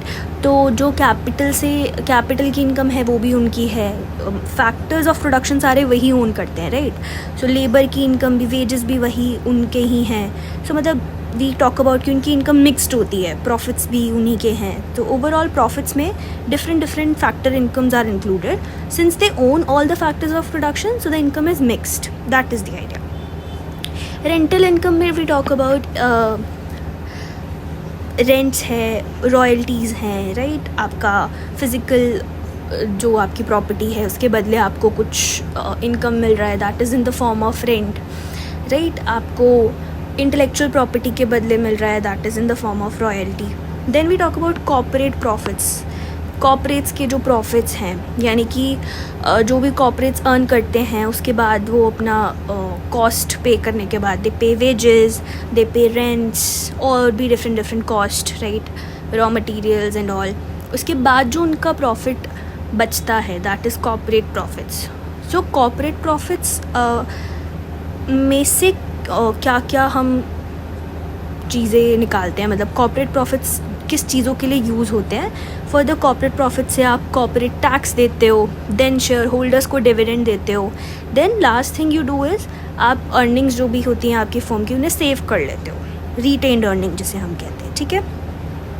Then fifth income component is net interest, यानी कि एज एन इंडिविजुअल या फिर एज अ बिजनेस आपको जो इंटरेस्ट मिल रहा है, राइट, कहीं से, कहीं लोन से या कहीं से आपको इंटरेस्ट मिल रहा है, minus the interest you are paying somewhere. So that is net interest, right. Then we talk about taxes on production and imports, यानी गवर्नमेंट को प्रोडक्शन पे जो टैक्सेस मिल रहे हैं, इम्पोर्ट्स पे जो टैक्सेस मिल रहे हैं, right, all those taxes, custom duties, excise duties, sales tax, all these tax, business tax, जितने भी इनडायरेक्ट टैक्स हैं.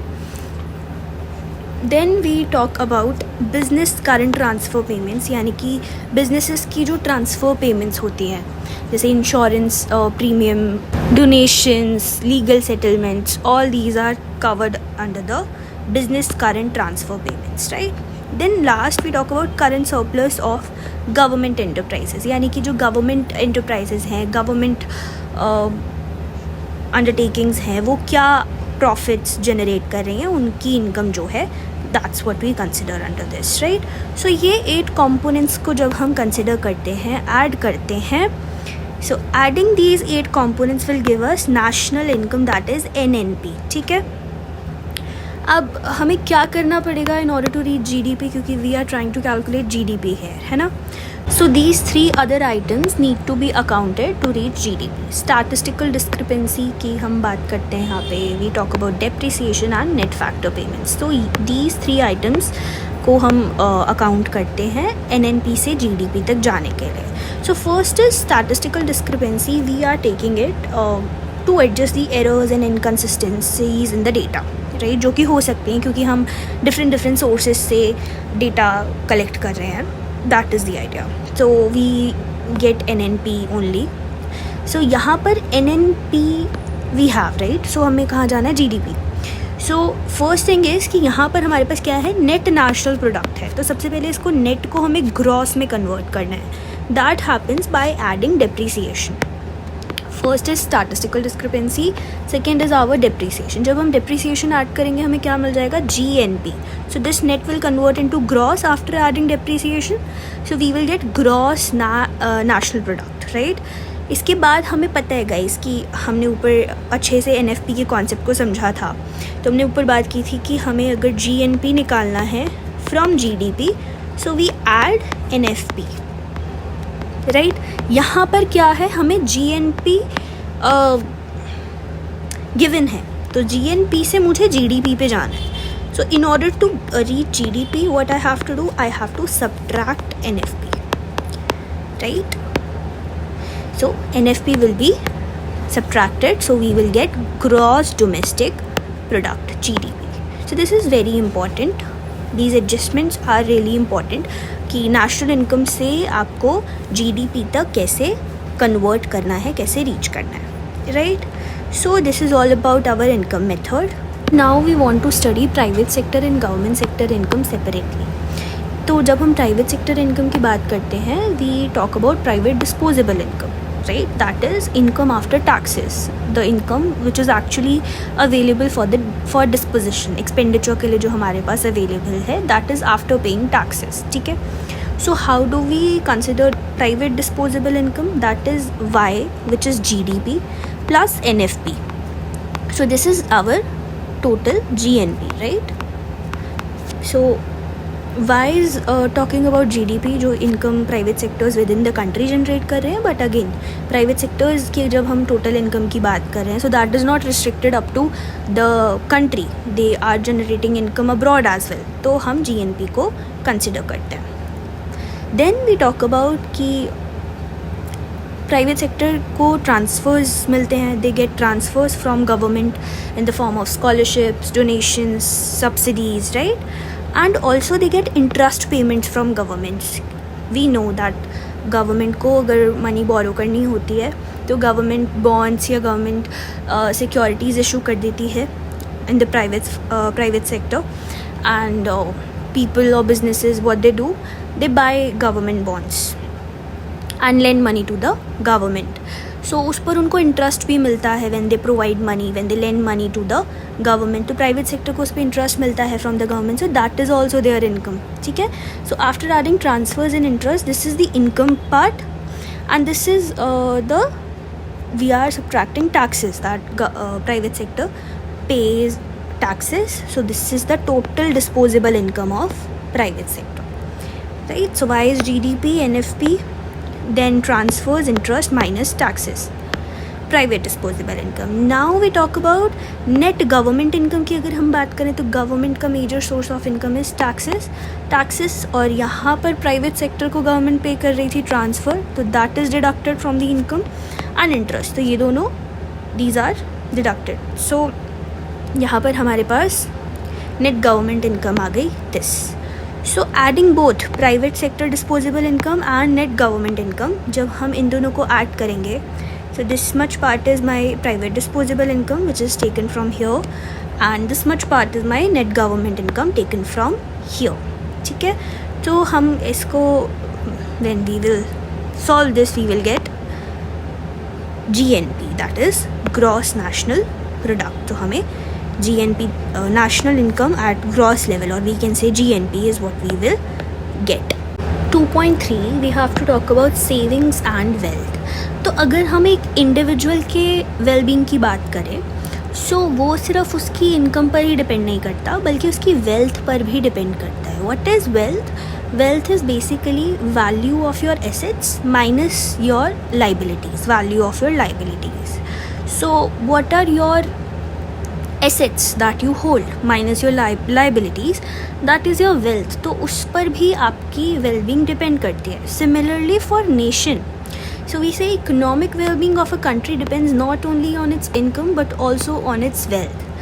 राइट. सिमिलरली इस चीज़ को अगर हम इकोनॉमिक लेवल पर लेकर जाएं तो इकॉनमी एक कंट्री की कितनी वेल्थ है, that represents the wellbeing of a country, not only it's income. ठीक है. तो अगर हम नेशन की वेल्थ की बात करते हैं तो wealth of an entire nation, पूरे नेशन की वेल्थ, इंडिविजुअल्स की वेल्थ एडेड, जितने भी इंडिविजुअल्स हैं, जितने भी सेक्टर्स हैं इन द इकोनॉमी, उन सबकी wealth added will get us the nation's wealth. So wealth of an entire nation is called national wealth. What is wealth? Value of assets minus value of liabilities. Measures of aggregate savings. So what is savings? Savings होती क्या है? Basically आपकी current income minus your spending on current needs. आप currently क्या कमा रहे हो, अगर हम savings की बात करें, आप currently क्या कमा रहे हो minus आपकी जो current consumption पर खर्चा हो रहा है, करंट नीड्स पर खर्चा हो रहा है, right. Minus that will give you your savings. उसके अलावा आप सेव कर रहे हो मनी. सेविंग रेट की अगर हम बात करें, so that is savings, the amount you are saving out of your total income. So that is the saving rate. So that tells you the portion of your income you are saving, right. Then we talk about, यहाँ पर हम again private savings की बात करेंगे and government savings की बात करेंगे. अब हम प्राइवेट सेविंग्स की बात करते हैं. It says the savings of private sectors are called private savings. So private sectors की जितनी भी आपकी सेविंग्स हैं वो प्राइवेट सेविंग्स होती हैं. सो प्राइवेट सेविंग्स का फॉर्मूला क्या हो जाएगा? अगेन प्राइवेट इनकम, जो कि डिस्पोजेबल हम कंसिडर करेंगे, माइनस कंजम्पशन. ठीक है. So income minus consumption, so whatever is left that is being saved. So ऊपर हमने बात करी थी प्राइवेट इनकम की, that is represented by this GNP plus transfer and interest which private sectors are getting from government minus taxes and minus their consumption needs will give us the private savings formula, right? So अगर हम private saving rate की बात करें तो private savings कितनी है divided by private disposable income, right? So वही formula we have taken on to the private savings. Now we talk about government savings is the net government income, government की income minus government के purchases. तो ऊपर हमने government की income की बात करी, that is taxes minus transfers minus interest. This is net government income, ऊपर हमने देखा, राइट. माइनस इसमें से आपके government purchases. Government purchases are reflected by जी.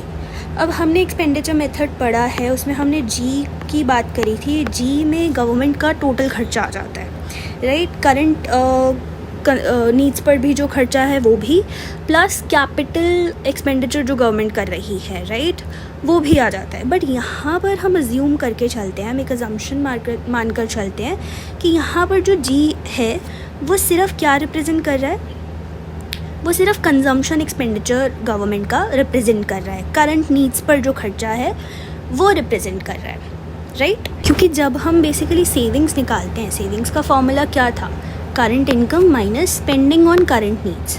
जब हम सेविंग्स निकालते हैं तो करंट नीड्स पर जो खर्चा हो रहा है सिर्फ वही माइनस करते हैं. कैपिटल एक्सपेंडिचर तो लॉन्ग टर्म के लिए होता है, right. It enhances our future productivity, right. It is not something to satisfy our current needs. इसीलिए ना ही we considered it in our private sector में भी हमने सी में आई को कंसिडर नहीं किया, इन्वेस्टमेंट एक्सपेंडिचर को कंसिडर नहीं किया. We talked about only current needs पर जो खर्चा हो रहा है. सिमिलरली फॉर जी, यहाँ पर हम मानकर चल रहे हैं सिर्फ G talks about only current expenditure, और we can say only expenditure on current needs. ठीक है. सो गवर्नमेंट का भी कैपिटल एक्सपेंडिचर हम नहीं मानकर चलेंगे, right. So now we say another name of government saving is budget surplus. Government savings का दूसरा नाम क्या है? Budget surplus. How? See, government की सेविंग्स क्या होती हैं? गवर्नमेंट की the other way of writing is government की जो भी रिसीट्स हैं माइनस गवर्नमेंट का जो भी खर्चा है, यानी गवर्नमेंट की जो भी इनकम है एंड जो भी खर्चा है उसको अगर मैं माइनस कर दूँ so that will give me savings. So that is my budget surplus. So government receipt is represented by taxes and government outlays are represented by this G plus TR plus interest. So this is the another way of representing government savings. Savings तब होंगी जब government का budget surplus होगा, यानी कि receipts will be greater than the outlays. Expenditure से ज़्यादा receipts होंगी तभी गवर्नमेंट सेव कर पाएगी, राइट? और when government receipts are less than government outlays और गवर्नमेंट के खर्चे जो हैं वो ज़्यादा होंगे गवर्नमेंट रिसीट से, तब गवर्नमेंट को क्या होगा? We say that government face budget deficit, right? So in that scenario savings will be negative. So अगर हम national savings की बात करें, it is the sum of private savings and government savings. So it is private plus government. So private savings का formula हमने ऊपर निकाला था and government savings का. So what we get is GNP minus consumption expenditure, private consumption expenditure and government consumption expenditure. So this is the national savings का key equation.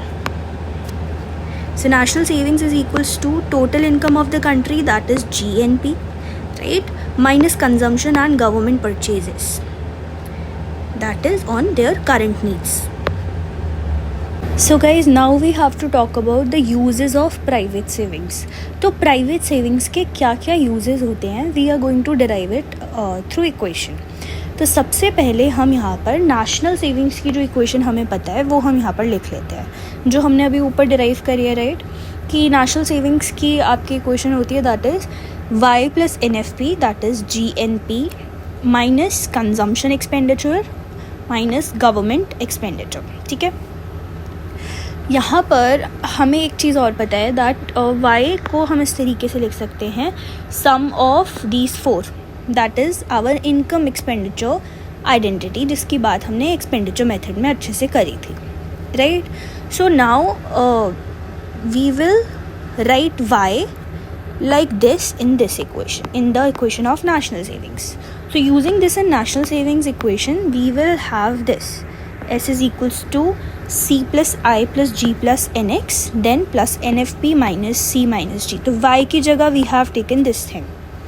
तो हमारे पास eventually equation को solve करके क्या आ जाएगा? See, consumption expenditure is going to cancel, government, so we will be left with I plus NX plus NFP. So savings is equals to sum of these three. ठीक है guys, now we have this net factor payments और net exports को हम current account balance CA की तरह भी लिख सकते हैं. Now why do we write it? So basically जो NFP और NX है, देखो NX talks about net exports यानी exports minus imports.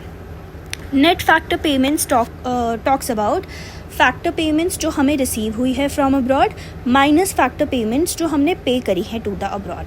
तो ये दोनों चीज़ें talks about the total transactions we are having with the abroad with the foreign countries. ठीक है, total money received from the international transactions and total money paid. तो that shows us the current account balance. इसलिए हम इन दोनों को के सम को CA से रिप्रेजेंट करते हैं. So this is the important part. Now हम इस चीज़ को अपनी इक्वेशन में पुट कर देंगे. We will get S is equals to I और इसकी जगह हम CA लिख देंगे. ठीक है, so this is what we get. अब हमें पता है कि जो S है this is representing what? National savings, क्योंकि we started with this national savings की इक्वेशन से हमने स्टार्ट किया था. And what we are trying to derive here, we are trying to derive use of private savings. तो उसके लिए मुझे क्या चाहिए? Private savings. ठीक है, तो मुझे पता है national savings is the sum of private savings plus government savings, right? इसको मैंने इस तरीके से तोड़ कर लिख दिया एंड राइट हैंड साइड पर this is same I plus CA. ठीक है, now keeping private savings on the left hand side, since I want to get the uses of private savings, तो उसको हम लेफ्ट हैंड साइड पर ही रखते हैं. बाकी के जो कंपोनेंट्स है उसे हम राइट हैंड साइड लेकर चले जाते हैं. So this is I and C A same, and जो गवर्नमेंट सेविंग्स इधर आके क्या हो जाएंगी, negative government savings. So now guys this is our final equation that tells us कि प्राइवेट सेविंग्स को कहाँ कहाँ यूज़ किया जा सकता है. What are the uses private savings can put to. So this equation represents the uses of private savings. तो first thing है, private saving is used for investment, private investment in the economy. ठीक है, तो investment के लिए use किया जाता है. कैसे यूज़ किया जाता है? अब फर्म्स को अपनी कैपिटल एक्सपैंड करनी है, न्यू मशीनरी खरीदनी है, मतलब in general new capital goods पर अगर इन्वेस्ट करना है तो what do they do take loan from the banks. तो बैंक्स में क्या होता है, वहाँ पर भी प्राइवेट सेक्टर का पैसा होता है. ठीक है. Second thing, what they do, they issue there shares, या फिर वो प्राइवेट सेक्टर से लोन ले लेते हैं. तो इस तरीके से भी वो उनकी सेविंग्स का यूज़ करते हैं for the investment purposes. Second, we talk about this negative government savings हमें क्या रिप्रेजेंट करता है. हमने ऊपर भी बात करी थी कि गवर्नमेंट की सेविंग्स कब होती हैं. गवर्नमेंट की सेविंग्स तब होती हैं जब बजट सरप्लस होता है. बजट सरप्लस होता है मतलब गवर्नमेंट के taxes are greater than the revenue, expenditure. Taxes are greater than the expenditure. तब होता है बजट सरप्लस, यानी कि positive savings. Okay, now government के अगर एक्सपेंडिचर एक्सीड्स गवर्नमेंट के रेवेन्यू टैक्सेस, तो उस केस में बजट डेफिसिट होता है, और बजट डेफिसिट के केस में गवर्नमेंट की savings are negative. So in order to balance the budget, जो बजट है उसको बैलेंस करने के लिए या बजट डेफिसिट को फाइनेंस करने के लिए government also use private savings, right. तो किस तरीके से हमें पता है कि गवर्नमेंट जो है वो बॉन्ड्स इशू कर देती है, अपनी सिक्योरिटीज़ इशू कर देती है, राइट. एंड उसके बदले प्राइवेट सेक्टर का पैसा यूज़ करती है in order to finance the budget deficit. So this is the idea. Third is current account balance. अब यहाँ पर इट सेज कि जो प्राइवेट सेविंग्स हैं it is used for the current account balance. अब इसका मतलब क्या है? सी, जब हम करंट अकाउंट बैलेंस की बात कर रहे हैं, वी से कि अगर इकोनॉमी में अगर हम अपनी इकोनॉमी की बात करें, अगर उसके exports are greater than the imports, ठीक है, अगर मेरी इकोनॉमी के exports are greater than imports, तो इसका मतलब क्या होगा? इट मीन्स दैट कि जो फॉरेनर्स ने हमें पैसा देना है वो ज़्यादा है एज़ कम्पेयर टू हमें जो फॉरेनर्स को पैसा देना है, क्योंकि फॉरेनर्स ने, हमने एक्सपोर्ट ज़्यादा किए हैं ना, फॉरेनर्स ने हमसे ज़्यादा सामान ख़रीदा है, राइट. सो दैट मीन्स कि फॉरेनर्स को हमें ज़्यादा पैसा देना है. तो फॉरेनर्स को जब हमें ज़्यादा पैसा देना होता है, so what do? They do take loan from our country. हमारे प्राइवेट सेवर्स से वो लोन ले लेते हैं, ठीक है. So one thing they do is they take loan, और other thing to get the money from private savers they can do is कि वो अपना कोई एसेट सेल कर देते हैं, हमारे को अपना एसेट सेल कर देते हैं. सो उसके लिए हमारी प्राइवेट सेविंग्स यूज़ होती हैं. तो थर्ड इज़ कि आप कह सकते हो कि फॉरेन कंट्री में फॉरेनर्स को लोन्स देने के लिए या फिर फॉरेन एसेट्स एक्वायर करने के लिए प्राइवेट सेविंग्स का यूज़ किया जाता है. So that is what current account balance is telling us. I hope this topic is crystal clear to you guys, the use of private savings. So now we are going to talk about relating savings and wealth. So हम थोड़ा सा savings और wealth के बीच में क्या relation है उसको समझने की कोशिश करेंगे. So saving is a key economic variable. तो हम कहते हैं saving एक key economic variable है because it's closely related to rate of wealth accumulation, because it is related to किस rate पर wealth accumulate हो रही है, right. That is what savings tells us. तो इसको समझने के लिए, सेविंग्स और वेल्थ के रिलेशन को अच्छे से समझने के लिए, first we talk about this concept that is stock and flow. ठीक है, this is an economic concept जहाँ पर हम बात करते हैं कि कुछ इकोनॉमिक वेरिएबल्स स्टॉक वेरिएबल्स होते हैं और कुछ इकोनॉमिक वेरिएबल्स फ्लो वेरिएबल्स होते हैं, राइट. तो कैसे हम डिफ़ाइन करते हैं उनको, वी टॉक अबाउट दैट.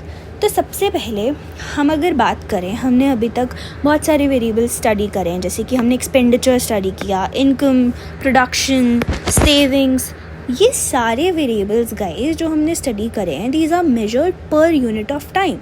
जैसे कि आप इसे पर क्वार्टर के हिसाब से मेजर करते हो, या फिर पर ईयर, पर मंथ, इस तरीके से मेजर करते हो कि आपने कितना एक्सपेंडिचर किया ओवर अ ईयर।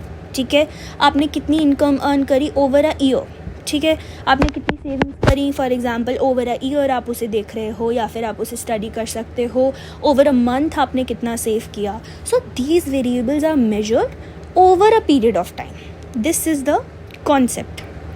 अगर हम जीडीपी की भी बात करें तो जीडीपी क्या है? जीडीपी हमें बताता है कि एक कंट्री के अंदर कितना प्रोडक्शन हुआ है पर ईयर, है ना। पर ईयर के हिसाब से हम इसे स्टडी करते हैं। So that is also according to per unit of time, over a period of time, over a year कितना हुआ, right. So these concept variables that are measured per unit of time, जो time के हिसाब से measure किए जाते हैं, over a period of time measure किए जाते हैं, these are called flow variables, right. अब इसके कॉन्ट्रास्ट में कुछ इकोनॉमिक वेरिएबल्स होते हैं जो कि स्टॉक वेरिएबल्स होते हैं। अब वो वेरिएबल्स स्टॉक हम उन्हें क्यों कहते हैं? Because these are defined at a point in time. तो वो वेरिएबल्स जो आप एक पर्टिकुलर पॉइंट ऑफ टाइम पर मेजर करोगे। For example, you want to know the amount of money in your bank account on September 15, 2025, कि exactly इस date पर September 15, 2025 के दिन आपके बैंक अकाउंट में कितना पैसा था, right. So that is something you are measuring at a particular point of time. तो वो क्या है? स्टॉक कॉन्सेप्ट है। Total values of houses in US on January this date. So US के अंदर इस डेट पर हाउसेस की वैल्यू क्या है, तो जब आप उसे मेजर करोगे तो वो एक पर्टिकुलर वैल्यू होगी, राइट, जो कि उस टाइम पर होगी। सो that is also a stock concept. So this is the idea कि स्टॉक में टाइम डायमेंशन नहीं होता, फ्लो में टाइम डायमेंशन होता है। जैसे income is earned over a period of time, but the value of houses eight a particular day is a stock concept. This is the idea. यहाँ पर हम स्टॉक और फ्लो के बीच में रिलेशन इस्टेब्लिश करते हैं और हम कहते हैं कि जो फ्लो वेरिएबल्स होते हैं, flow variable is the rate of change in a stock variable. Flow variable आपके स्टॉक वेरिएबल का रेट ऑफ चेंज होते हैं कि स्टॉक वेरिएबल में कितना चेंज आया। That rate of change is defined by the flow variable. तो इसको समझने के लिए ना हम एक क्लासिक एग्जाम्पल का यूज़ करते हैं कि एक बाथटब है और एक टैप है। टैप से फ्लो कर कर वाटर बाथटब के अंदर आ रहा है, ठीक है। अगर आप amount of water in the tub at any moment measure करोगे तो again that will give you a picture of a particular point of time. उसे आप एक पर्टिकुलर पॉइंट ऑफ टाइम पर मेजर करोगे। फॉर एग्जांपल 4:30 PM पर पानी कितना है बाथटब में, so that is a stock variable. अगर मैं टैप में से कितना पानी फ्लो कर रहा है उसको मेजर करना चाहूँ, so I will say it like this कि for example let's say hypothetically कि 1 मिनट में ना 1 लीटर वाटर फ्लो कर रहा है फ्रॉम द टैप। बकेट बहुत बड़ा होगा, सो 1 मिनट में 1 लीटर वाटर फ्लो कर रहा है from the tap. So that is a flow concept because it is telling us according to the time period कि पर यूनिट ऑफ टाइम पर कितना आपका वाटर फ्लो कर रहा है, राइट। ओके, सो यहाँ पर हमने कहा कि अगेन कि यहाँ पर टाइम डायमेंशन है, स्टॉक में टाइम डायमेंशन नहीं होता। So one thing which we want to talk about कि जो फ्लो वेरिएबल है वो कैसे डिफाइन करते हैं हम। It is the rate of change in a stock variable. तो अगर आपने अभी मेजर किया कि बाथटब में मान लो इतना पानी है, ठीक है, और आपने कहा कि टैप में से हर मिनट 1 लीटर पानी आ रहा है, तो आफ्टर 1 मिनट अगर आप पानी मेजर करोगे इन द बाथटब तो वो कितने से चेंज हो गया होगा? 1 लीटर से बढ़ गया होगा क्योंकि हर मिनट 1 लीटर पानी फ्लो कर रहा है, राइट। सो यहाँ पर स्टॉक कॉन्सेप्ट क्या है कि बाल्टी में पानी कितना है, टब में पानी कितना है। तो स्टॉक कॉन्सेप्ट का जो रेट ऑफ चेंज है, जिसमें चेंज आया, वो कितने से आया? 1 लीटर से आया। That is because of the flow concept. So that's why we say that the flow is the rate of change in stock में जितना चेंज आएगा, right, the rate of change in stock is the flow concept, is defined by the flow concept. I hope this is clear to you. Now we take this to the wealth and saving, right, wealth and saving as stock and flow. तो जब हम wealth की बात करते हैं, we talk about wealth. क्या होता है? Assets minus liabilities. अगर हम किसी भी इकोनॉमिक यूनिट की वेल्थ को स्टडी करना चाहते हैं, B it businesses of an economy, house hold of an economy और गवर्नमेंट लेट्स से, सो वहाँ पर wealth of an economic unit क्या है? Assets minus liabilities. तो जब आप किसी भी यूनिट की वेल्थ मेजर करोगे, सो wealth is measured eight a particular point of time. वो एक पर्टिकुलर पॉइंट ऑफ टाइम पर मेजर होगी कि इस टाइम पर, इस डे पर हमारी this economic unit has x amount of wealth, so that is eight a particular point of time, right. But savings की अगर हम बात करें तो हमने ऊपर भी बात करी है, it is measured per unit of time. कि लेट्स से आप हर महीने 20,000 सेव कर रहे हो, आप हर महीने 50,000 सेव कर रहे हो, so that is according to the time. That could be according to the year also. So that is the idea. Over the period of time उस चीज़ को आप डिफाइन करते हो. तो सेविंग्स क्या है? सेविंग्स हमारा फ्लो कॉन्सेप्ट है, हमने कहा. एंड वेल्थ हमारा क्या है? वेल्थ हमारा स्टॉक कॉन्सेप्ट है. यहाँ पर हम कह रहे हैं कि जो सेविंग्स हैं, savings takes the form of an accumulation of assets और अ रिडक्शन इन लाइबिलिटीज़. आप सेविंग्स करते हो, फिर सेविंग्स को ही आप यूज़ करते हो कि over the period of time जब आप सेव करोगे, फिर सेविंग्स को ही आप यूज़ करोगे फॉर एक्वायरिंग एन एसेट, या फिर सेविंग्स को ही आप यूज़ कर लोगे टू पे ऑफ एनी लाइबिलिटी.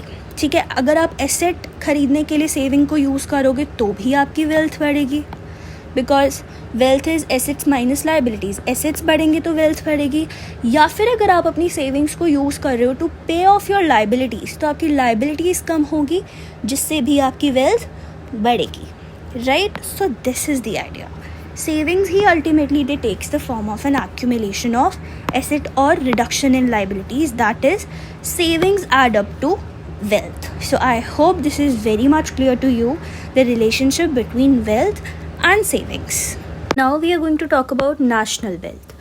जब हम नेशन की वेल्थ की बात कर रहे हैं, when we are talking about national wealth, it means it's the total wealth of the residents of a country. एक country के residents की जो total wealth है of all the residents, that will make up to the nation's wealth.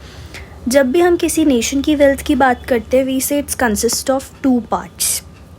First is the countries domestic physical assets. Country के पास जो भी domestic physical assets हैं, right, country के अंदर जो उनके पास कैपिटल गुड्स है, कैपिटल गुड्स का जो स्टॉक है, that is there wealth, right. जो लैंड है, all these things with in the country is countries domestic physical assets. So this is the part of nation's wealth.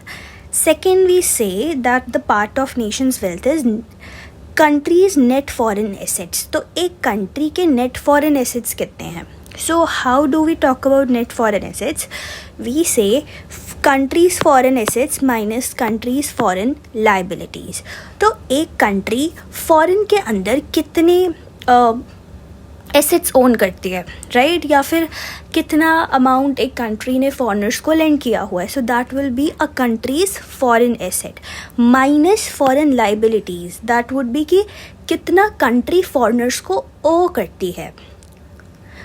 So that would be our foreign liabilities, means आपने कितना loan ले रखा है, right? So deducting foreign liabilities from the country's foreign asset, we will get net foreign asset. So these two are included when we are talking about national wealth, right? I hope this is clear to you. So जब यहाँ पर हम nation की wealth की बात कर रहे हैं, very important thing that we do not talk about domestic financial assets.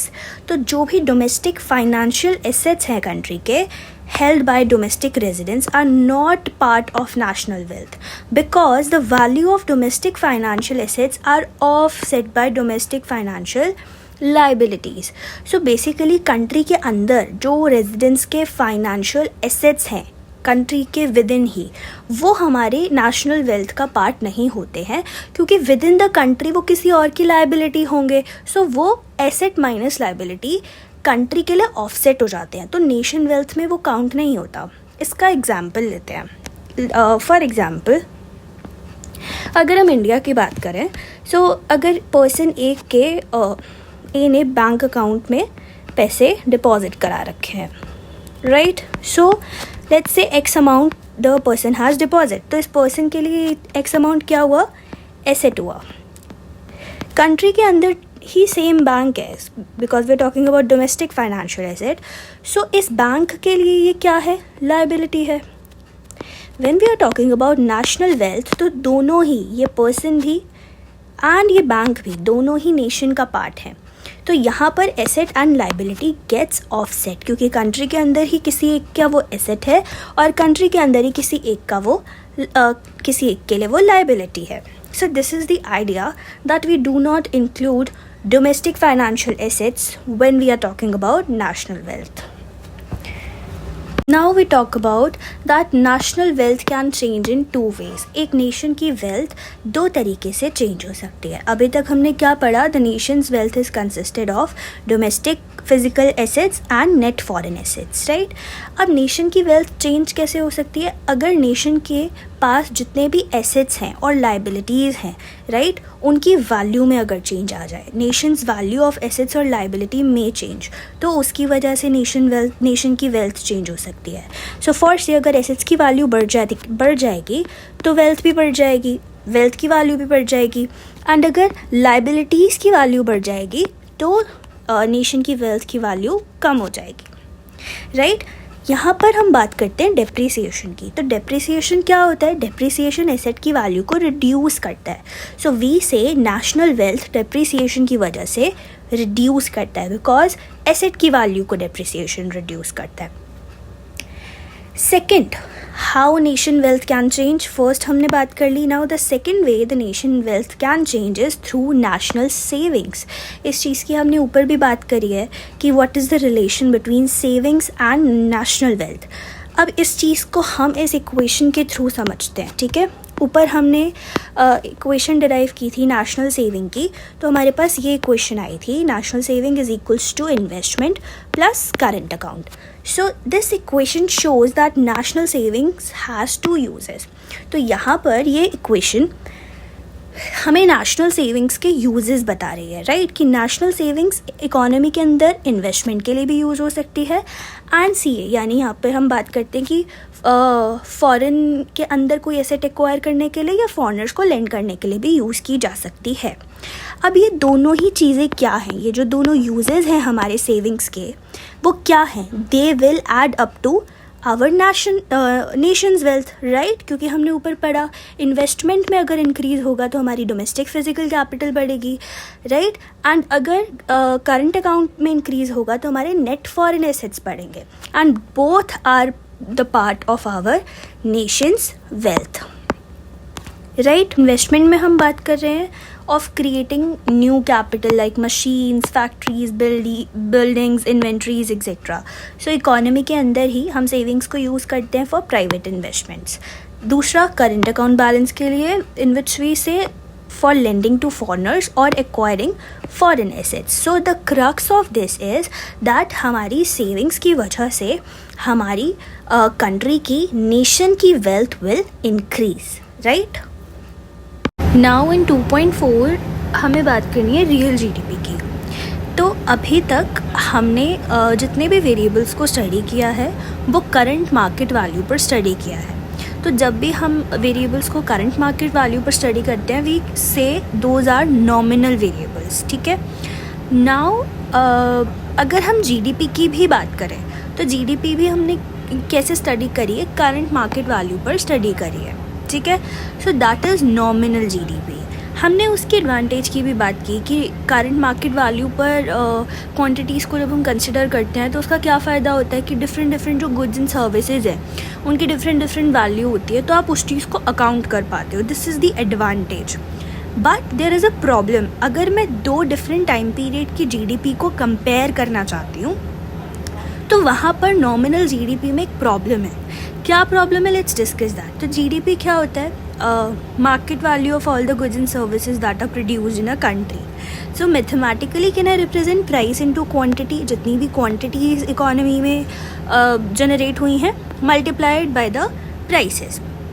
So this is how GDP is reflected. अब मुझे एक बात बताओ, GDP means price into quantity. तो जीडीपी किन किन चीज़ों की वजह से चेंज हो सकती है? अगर क्वांटिटी में चेंज आए तो भी जीडीपी चेंज हो सकती है, और अगर प्राइस में चेंज आए तो भी जीडीपी चेंज हो सकती है, right? So now in the nominal GDP what happens जब हम जीडीपी को करंट प्राइसेस पर मेजर करते हैं. जैसे कि फॉर एग्जांपल यहाँ पर हमने 2 ईयर्स का डेटा ले लिया, ठीक है, कि 2020 में प्राइसेस 10 थे एंड 2021 में प्राइसेस इंक्रीज होकर 30 हो गए. Quantity in 2020 was 1000 and quantity in 2021 is 700. तो अगर मैं जीडीपी निकालूँ 2020 की जीडीपी नॉमिनल विच इज़ उसके ईयर के करंट ईयर के प्राइसेस पर, तो 2020 की नॉमिनल जीडीपी क्या होगी? Price into quantity, that is 10 into 1000, 10,000. This is for 2020. अगर 2021 की नॉमिनल जीडीपी निकालूँ तो क्या होगी? करंट ईयर के प्राइसेस, करंट ईयर की क्वांटिटी 30 इंटू 70, दैट इज़ 2100. तो हमें जीडीपी देखकर क्या पता लग रहा है? अगर हम सिर्फ जीडीपी देखें तो हम कहेंगे कि 2020 की जीडीपी तो 10,000 है, बट 2021 की इज़ 2100. मतलब 21 की GDP is far better than 2020, right? सिर्फ जीडीपी देखकर तो हम ये कंक्लूड करेंगे, बट क्या एक्चुअली ऐसा हो रहा है? क्या एक्चुअली 2020 से 2021 में जब हम आए तो क्या हम बेटर ऑफ हुए? अगर हम डेटा देखें ऑन द सरफेस तो हुआ क्या? 2020 में prices were 20 and in 2021 prices increase from 10 to 30. 2020 में quantity was 1000 and in 2021 quantity has decreased from 1000 to 700.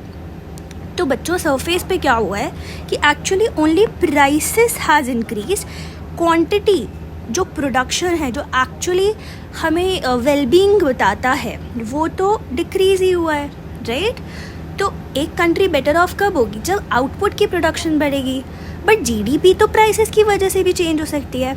इस प्रॉब्लम को सॉल्व करने के लिए हम लेकर आते हैं रियल जीडीपी का कॉन्सेप्ट, कि जब हम जीडीपी देखें तो वो हमें सिर्फ क्वांटिटी की में क्या चेंज आया है, क्वांटिटी इंक्रीज हुई है, आउटपुट प्रोडक्शन बढ़ा है या कम हुआ है, सिर्फ वो कंसिडर कर कर बताए.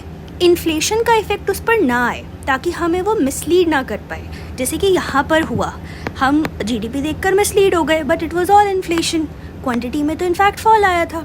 तो इसके लिए हम रियल जीडीपी के टॉपिक को कंसिडर करते हैं. So basically what is real GDP? When GDP is measured by the prices of base year. तो सेम डेटा यहाँ पर हम 2020 को बेस ईयर मान लेते हैं एंड 2020 की जीडीपी क्या होगी? 10 इंटू 1000, 10,000. अब जब हम 2021 की जीडीपी निकालेंगे तो हम बेस ईयर के प्राइस को, यानी प्राइस को कांस्टेंट लेंगे एंड क्वांटिटी हमारी करंट ईयर की होगी. यानी कि 2021 की जीडीपी कैसे निकलेगी? क्वांटिटी 700 करंट ईयर की, बट प्राइसेस बेस ईयर के रहेंगे. तो हमने प्राइसेस दोनों में क्या रखे? कांस्टेंट रखे, ताकि हम क्या कर पाएँ? कंपेयर कर पाएँ किसको? सिर्फ क्वांटिटी के चेंज को. So this is 700. So now this number, this real GDP is actually reflecting what is happening with the quantity. यहाँ पर इन्फ्लेशन का जो इफेक्ट है वो नहीं आ रहा है, ठीक है? That's why we use real GDP. So nominal GDP किसी भी वजह से चेंज हो सकती है, प्राइस की वजह से, क्वांटिटी की वजह से, या दोनों के चेंज की वजह से. बट जब हम रियल GDP को कंसिडर करते हैं वो सिर्फ क्वांटिटी के चेंज को दिखाती है, या फिर क्वांटिटी की वजह से ही आपका चेंज होती है. व्हेन आई से क्वांटिटी के चेंज को दिखाती है, जब हम कंपेयर करते हैं तो हम एक्चुअली पता लगा सकते हैं कि 10,000 से अगर हम यहाँ पर 7,000 है, अगर 10,000 से हम 7,000 पर आए हैं, दैट मीन्स क्वांटिटी फॉल करी है, क्योंकि हमें पता है कि प्राइसेस तो हमने कांस्टेंट ही रखे हैं, that is 10. So this is the benefit of real GDP. Now we have to talk about price index. तो जब हम प्राइस इंडेक्स की बात करते हैं तो प्राइस इंडेक्स सिंपली मेजर करता है कि how prices have change compare to a base year. एक बेस ईयर को कंसिडर कर करंट ईयर के प्राइसेस किस तरीके से चेंज हुए हैं, ठीक है। तो यहाँ पर हम एक स्पेसिफिक प्राइस इंडेक्स की बात करते हैं, दैट इज़ जीडीपी डिफ्लेटर। तो जीडीपी डिफ्लेटर एक ऐसा प्राइस इंडेक्स है that measures the overall level of prices of goods and services included in GDP. So GDP deflator एक स्पेशल प्राइस इंडेक्स है जो कि मेजर करता है overall prices of goods and services जो कि इंक्लूडेड हैं जीडीपी के अंदर, ठीक है। तो अगर हम जीडीपी डिफ्लेटर के फॉर्मूला की बात करें तो that is nominal GDP divided by real GDP. Now how it is price index, अगर एक पर्टिकुलर ईयर के लिए आप नॉमिनल जीडीपी को रियल जीडीपी से डिवाइड करोगे तो देखो आपको पता है कि एक करंट ईयर की नॉमिनल जीडीपी क्या होगी। Let's say it will be P1 and Q1, क्योंकि करंट ईयर की ही क्वांटिटी होगी एंड करंट ईयर के प्राइसेस होंगे, राइट। रियल जीडीपी में उस ईयर की क्या होगा, क्वांटिटी तो करंट ईयर की ही होगी बट प्राइसेस बेस ईयर के होंगे, ये हमने ऊपर देखा, इनटू 100। तो आइडिया इज़ कि बेसिकली हम इसमें प्राइसेस के इफेक्ट को ही स्टडी करते हैं,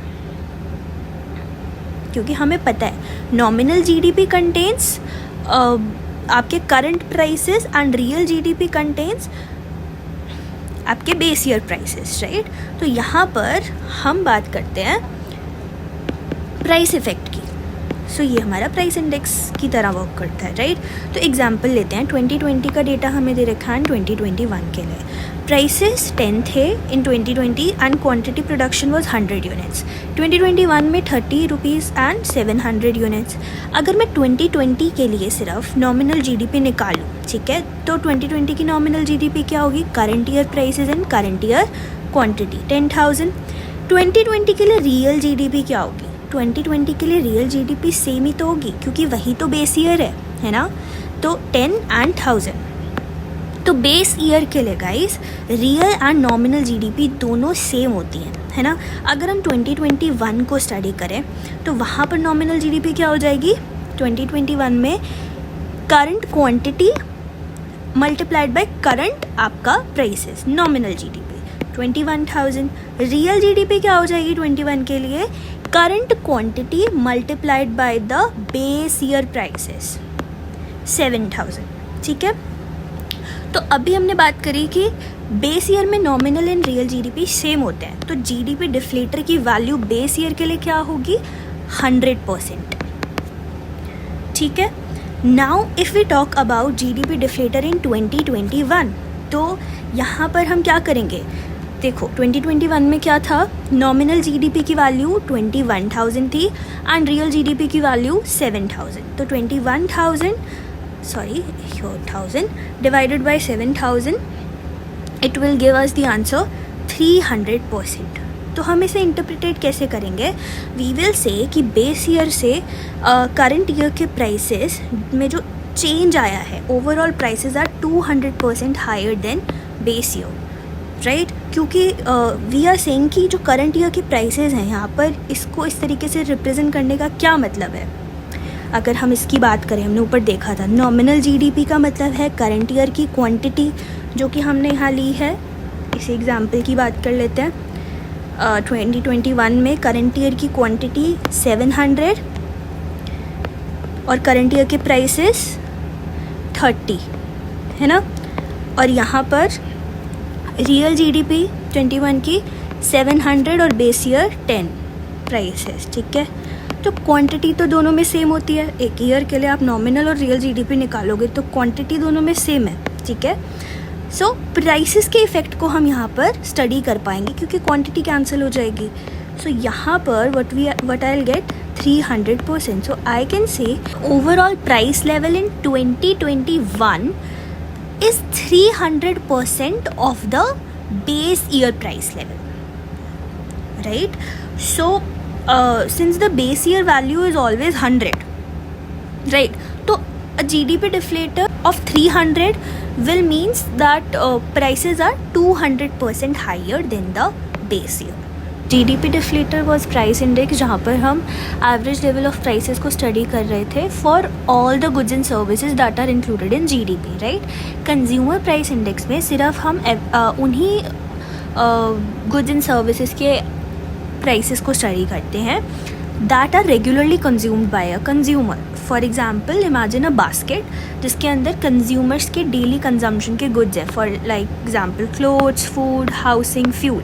तो वो फिक्स्ड बास्केट को हम यहाँ पर स्टडी करने की कोशिश करते हैं कि current cost of basket divided by cost of basket in the base year.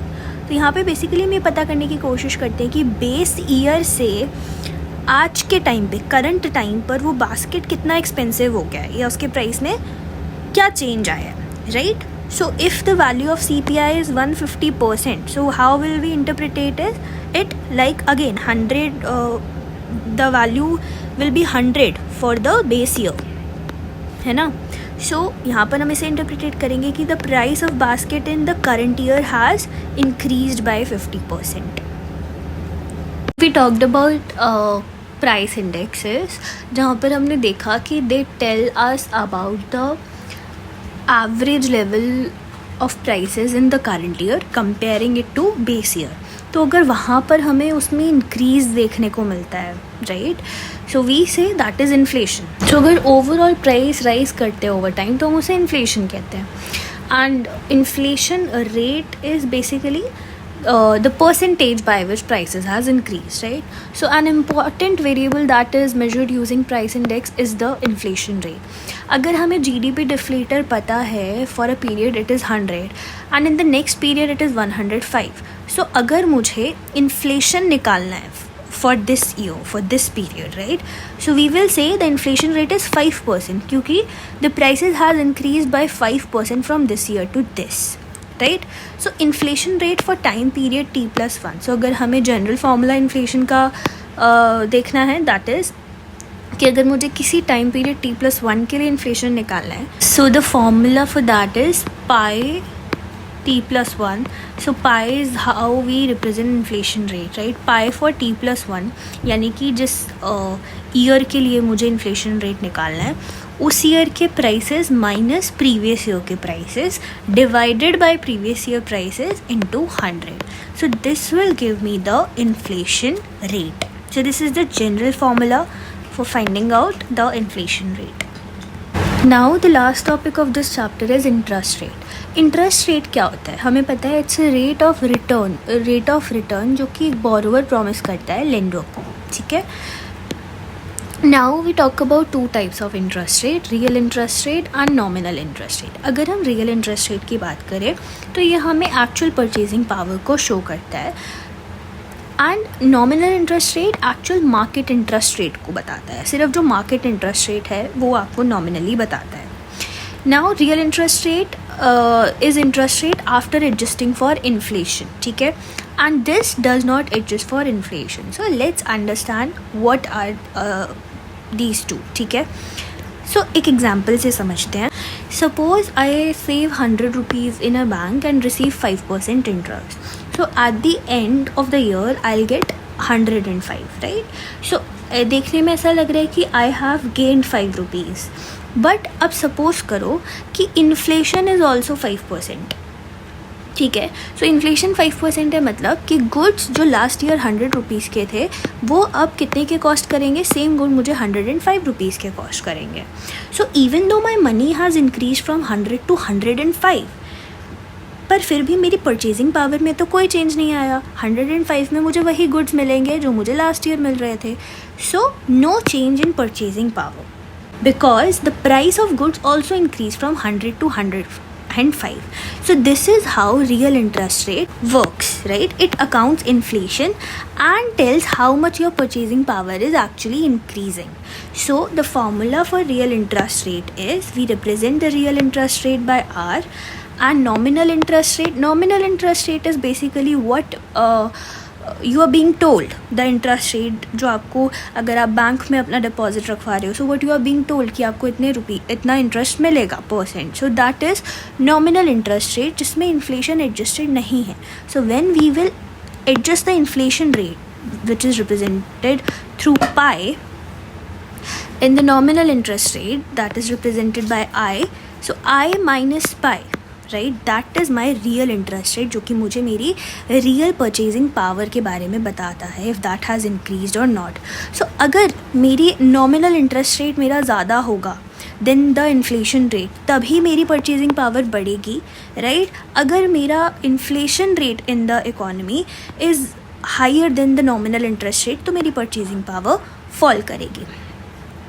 So now यहाँ से हम बात करते हैं कि इन रियलिटी प्रैक्टिकल लाइफ में हम एक्सपेक्टेड रियल इंटरेस्ट रेट को कंसिडर करते हैं. यानी कि हम जब रियल इंटरेस्ट रेट कंसिडर करते हैं, जब हम उसमें इन्फ्लेशन को अकाउंट करते हैं, तो हमें नहीं पता होता कि आगे आने वाले टाइम पर from this year to next year prices कितने बढ़ेंगे या नेक्स्ट ईयर इन्फ्लेशन कितना होगा. तो वहाँ पर हम इन्फ्लेशन रेट को एक्सपेक्ट कर चलते हैं, एक्सपेक्टेड इन्फ्लेशन रेट हम कंसिडर करते हैं. So that is why we consider expected inflation rate and we call it expected real interest rate.